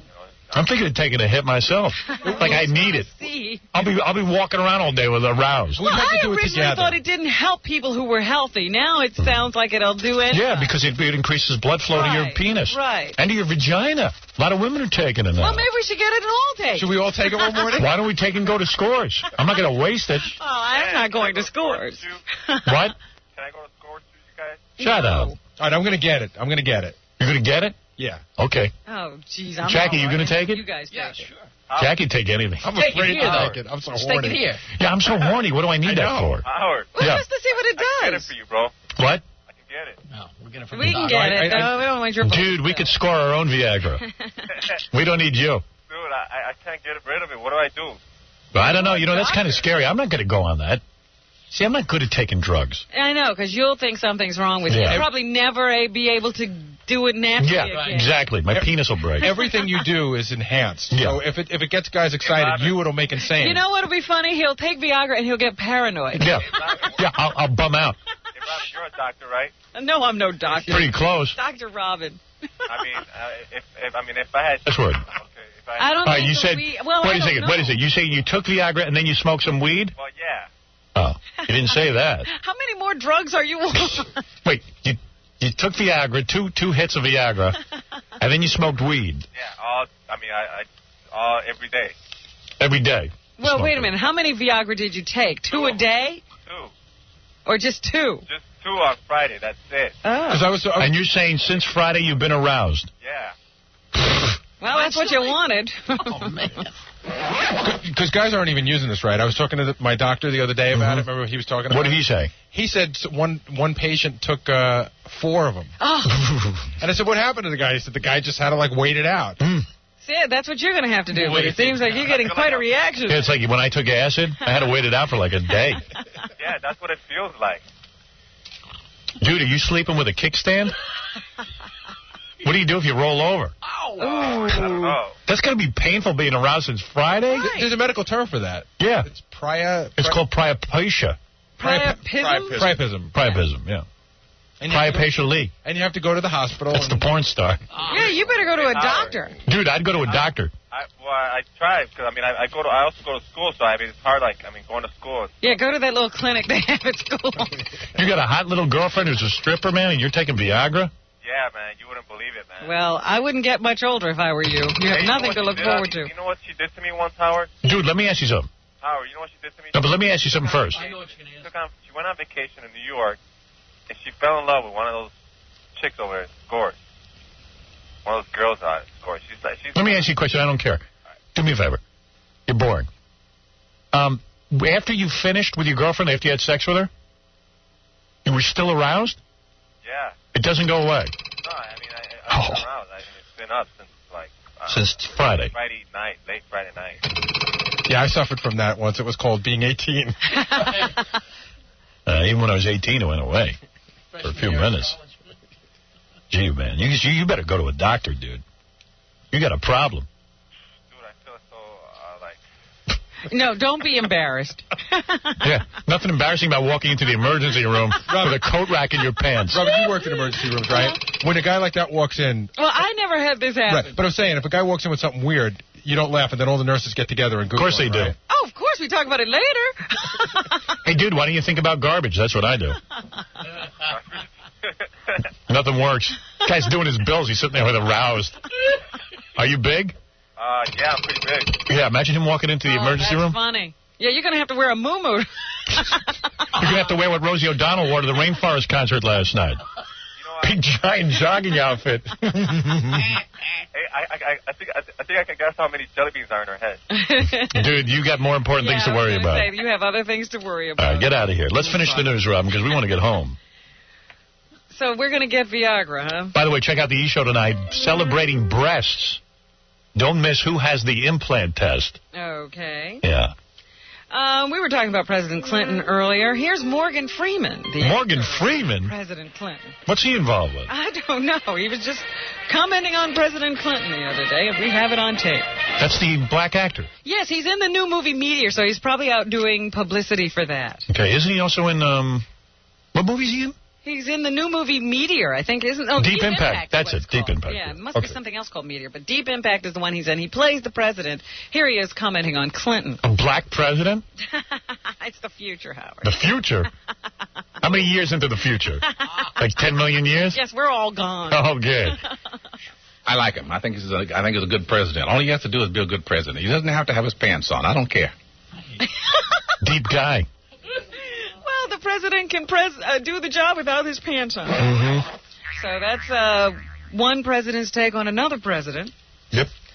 And Pat O'Brien, who's one of those guys who hosts one of those Hollywood entertainment news shows. Yes, I know Pat O'Brien. I saw him in a restaurant. Is that right? Oh, yeah. Well, he's got a new book out called Talkin' Sports, an ABCer's Guide. And here he is telling us what sports figures are fun to hang around with. You start out with Michael Jordan. I mean, there's nobody who enjoys the game more than he does, nobody who loves to win more than he does, and somebody who's now becoming an ambassador for all of sports. He's just a dignified player who gets better every year, and if who cares? He loses one element of his game, he adds another. Oh, kiss more ass. And a great guy, and he's a great guy to sit around. How about the mixter, Mickey? Oh, please, Mickey's dead. People used to love. He's out of the running. You could sit there and watch Mickey Mantle puke all night. and smoke a cigar with or talk with, and a lot of fun to be around. Charles Barkley actually is a lot of fun to be around. Good guy. He's a lot of fun to have dinner with. He's very bright and very well read and very. Look how liberal we are. No white guys. Versed on a lot of give the guy a chance. All right, come on. And he's. I like to watch Lou Gehrig rot. To be around. I guess those are the only two. Yeah. But that's the new rap on Michael, that even, like he's still the greatest player in the game. Yeah. You may say he's lost a step or two here or there, but he can always add something else to his game. And he's down to earth, not like Howard. Who locks himself around the house and doesn't have a party. Watch the basketball games. The playoffs are happening now. Yeah. That's what you hear said constantly throughout the game. You see, Michael's getting most of his points at the foul line now because he has a bump on his finger that's bothering his shooting. But even at the foul line, last night he had 40 points. Oh.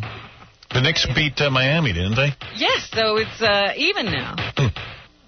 And I think they're now here, and they'll be playing. Chicago's going to win the whole thing, although some people are telling me they like L.A. You know what? What could happen is if the East manages to wear down Chicago and makes them play so long and so hard that they're tired, it's possible Good luck. that some of these young teams could Michael Jordan scoring 40 points a game. at the free throw line. Jesus. Some people are telling me they like Los Angeles. Los Angeles is a great team.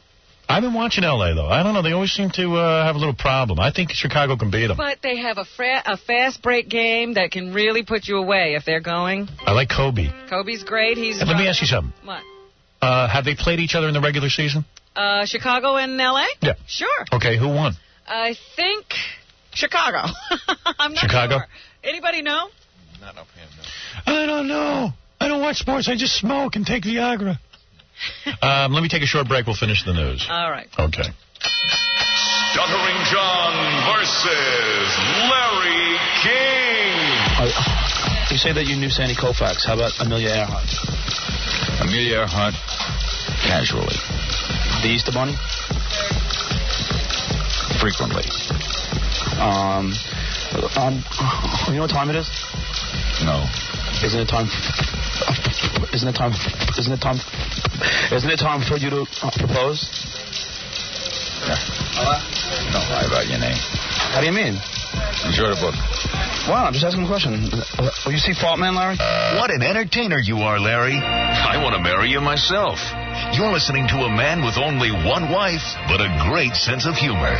Eric Norris's boss, Howard Stern.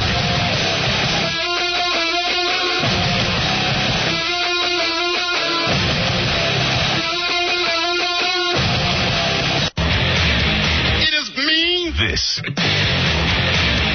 is base. It is downright low down. The Howard Stern Show.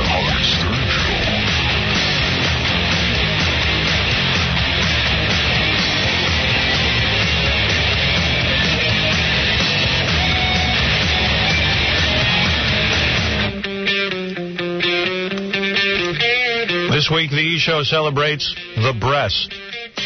Tonight, don't miss Who Has the Implants, the big test. Tomorrow night, we proudly present the first annual breast implant beauty pageant, a 3-part extravaganza. See tons of breasts all week long on the Mighty E! Show. Tomorrow, Daniel Carver movie review. And a woman is going to tell us how to meet strippers, what to do and what not to do. There are do's and don'ts. How to meet strippers, and you know how to meet strippers. Put some money in your teeth. No, there's a whole thing. Once you meet them, how to get them in bed. Oh, I see. Oh, yeah. It's not that simple. Nothing is simple. Robin, what else is in the news? Well, we were talking about sports, and you asked me between the L.A. Lakers and the Chicago Bulls how they had done during the season. They played 2 games and split. Chicago won 1, and L.A. won 1. The scores were 104-83 when Chicago won, and 112-87 when Chicago lost. Wow, so it's pretty even. Yeah. They've only played twice? Yeah, because they're in different divisions. Oh. So they play less often. So anyway, I think L.A. could take them. If they're tired. Someone's got to wear them down. Yeah, they got to be tired, and I don't think the Nets are going to do it. The Nets really suck, don't they? Well, you know, everybody's giving them a hand because they're staying close. Nice. I know, they're all proud of themselves. They're having moral victories, they're calling it. Yeah, because they're losing. Yeah, they're not being embarrassed. But they're not being just completely stoned. Yeah, they're not being embarrassed in Chicago. Great. Add a way to go, boys. Well, they say when they come back here to New Jersey. With a familiar crowd. Yeah, like the crowd can help you win. The crowd ain't going to put the ball in the basket for you. Well, I don't know. I thought they had beat the Bulls one time this year, but I don't think they're going to do it now. No. Bulls are a great team. But this is the end. This is the last year that team will be together. That's it. Well, who's going to leave? First of all, Phil Jackson is being replaced as coach. Why? Because wouldn't that keep Michael Jordan there? Yes, but the owners don't want Phil Jackson anymore. What is he? They've already offered the job. I thought they had offered the job to someone else. Michael Jordan's willing to stay if Phil Jackson stays? He is? Yes. So why would you get rid of the guy? You got the #1 team. They don't care. They got to build. Build what? Hey, Howard. What's to build? Yeah. The thinking is that, you know what, that this might be this team's last year, and let's get rid of him now instead of paying all these big salaries. Get rid of Michael Jordan? I think it's crazy, too. So what's Michael Jordan going to do? He's going to lead basketball? He's going to go where Jackson goes. Bring him to New York. There is some talk of Phil Jackson coaching in New York. I don't know if it'll come true. It's a no-brainer. You win. You get Michael Jordan. Of course. 40 points. It's not like the guy's running out of steam. It'll cost a lot of money. So what? You're going to make a lot of money. Imagine Michael Jordan playing. He won't be able to afford the rest of the team. Who needs another team? You But Michael have Jordan. Michael on the court by himself. Yeah, get a bunch of high school kids to play with him. It's like hiring me. It's a sure thing. All right, real good. It's not necessarily that sure. Come on. Michael can't win the game all by himself. 40 points does not a game win. Looks like he's winning it to me. There are other people adding scores. They got that here in New York. They won't be able to afford that entire team with Michael Jordan. In New York? Come on. 40 points does not a game win. It's true, stupid. Anyway, speaking of basketball, Spike Lee has a new movie coming out called He Got Game. I will not go see it. I won't. I will not give that guy a dime of my money. And He says his biggest concern with making He Got Game was making sure real b-ball players liked his movie. B-ball player. Let him come in and explain to me why he has to put down a Holocaust movie because he didn't win this year. You want him to come in? Yeah. Let him come in and explain that to me. That sounded awfully anti-Semitic. Oh, all the Jews vote for their own movies. Come on, pal. What is that, Spike Lee? How about your movie suck, Spike? Was he going to talk now? I got to sit through this? Yes. All right. I wasn't worried about people on the sidelines. I was worried about the guys in NBA more than... Well, you made a movie about basketball? Yeah. Yeah, that's good. That's terrific. They would be the real critics. Didn't Billy Crystal just make 9 basketball movies? Yes. Yeah. Well, one. You know, Seemed like 9. Yeah. They know what it takes to play. They know what authentic basketball looks like on the screen. So that's who we would... Spit it out, Spike. Oh, that would be our goal to try. Insufferable. Why are you making me sit through this? Please. Making a point here, making a point. How does he direct a movie? He can't get out of thought. Spike Lee also says that the things that happened to his main character in He Got Game, Jesus... Oh, he's in the movie? Yeah. No, the main character is a guy named Jesus. Oh, I see. Who's played by Ray Allen. Oh, boy. These things are accurate. Jesus is a top... Oh, his name is Jesus? Jesus. Go figure that out. Oh, my God. Player in the nation. So... we just dealt with the tip of the iceberg to what is done in the recruiting process today. None of that stuff is exaggerated. You know, I guess he figures he'll do a basketball movie. Maybe he'll get some black people to show up at his films. And why? Well, let's see. They were asking why he did the film. I want to do a basketball film, and at the same time, the film could not be just about basketball. Whoop, big mistake. So it was really, for me, about a father-son relationship, and then from that, we get into the exploitation of the student athlete. Should be about basketball and karate. All right, very good. And Randy Travis. Who's that? Is a country western singer who tries his hand at acting every once in a while, so he's going to be in the new Patrick Swayze movie called Black Dog. They asked Randy Travis if he liked acting. Yeah, I like it. I like it fine. This guy looks like Frankenstein, doesn't he? Yes, I do. I'm not sure why. The hours you put in are far tougher than what I have done as a singer in the past. But there's something about it that's kind of addictive for some reason. Can't figure it out, huh? You want to lose the spirit of acting, go work for Spike Lee. Make a basketball movie. Clint Black, another country western singer, likes to act, too. He's going to be in a TV movie with his wife, Lisa Hartman. It's called Still Holding On, The Legend of Cadillac Jack. There's a power couple. Clint Black on his efforts to get the man he plays, rodeo clown Jack Favor, into the Cowboy Hall of Fame. On my website, www.clintblackfans.com, we've got a petition going. So anybody listening out there, log on, leave a comment. We can really use them. And look around. We got a lot of information there on Jack and Ponder. Ponder is played by my wife. What's he talking about? Great thrill to work with her and a great advantage for me. He's trying to get this rodeo clown into the Cowboy Hall of Fame. Do we need that? What am I supposed to do? Go on a website and vote? And put your name on the poll. I guess the petition. Clint Black says he was glad Is this news? Slow news, man. Clint Black says he was glad to work with his wife, Lisa Hartman, on this movie. TV movie. Like, okay, I write my song, and I'm going to record it this way, and I'm going to do my tour, and I'm going to do it this way. And I get a lot of input, but ultimately I make the choices. Well, with a movie, I'm part of the input, and somebody else makes all the choices. And it's good to have her there just to remind me that it's just a movie. This is the way it goes. Relax and enjoy. And that was a big help. She's good looking, too. Here's Lisa Hartman to tell us what this movie, Still Holding On, The Legend of Cadillac Jack, is all about. The movie is basically about Cadillac Jack, a cowboy, a rodeo rider who was a huge rodeo star. And is she naked in this? Because I'm there. TV. Yeah. And can't they just put bars across her breast and vagina like we do on E? Loved by everyone, and a very good man, and very successful at what he was doing, and picked up a couple of hitchhikers and dropped him off. They committed a double murder, and they pointed the finger at him, and he did 8 years in Angola prison. And the story is... What's he picking up hitchhikers for? The family keeping it together, and during his time in prison, and how strong and how brave and how incredibly inspiring they all were. Who cares? And here's Lisa on working with her husband, Clint. One of the great things I think about our marriage and our friendship is that we continue to learn from each other. And I learned how to wear a big cowboy hat.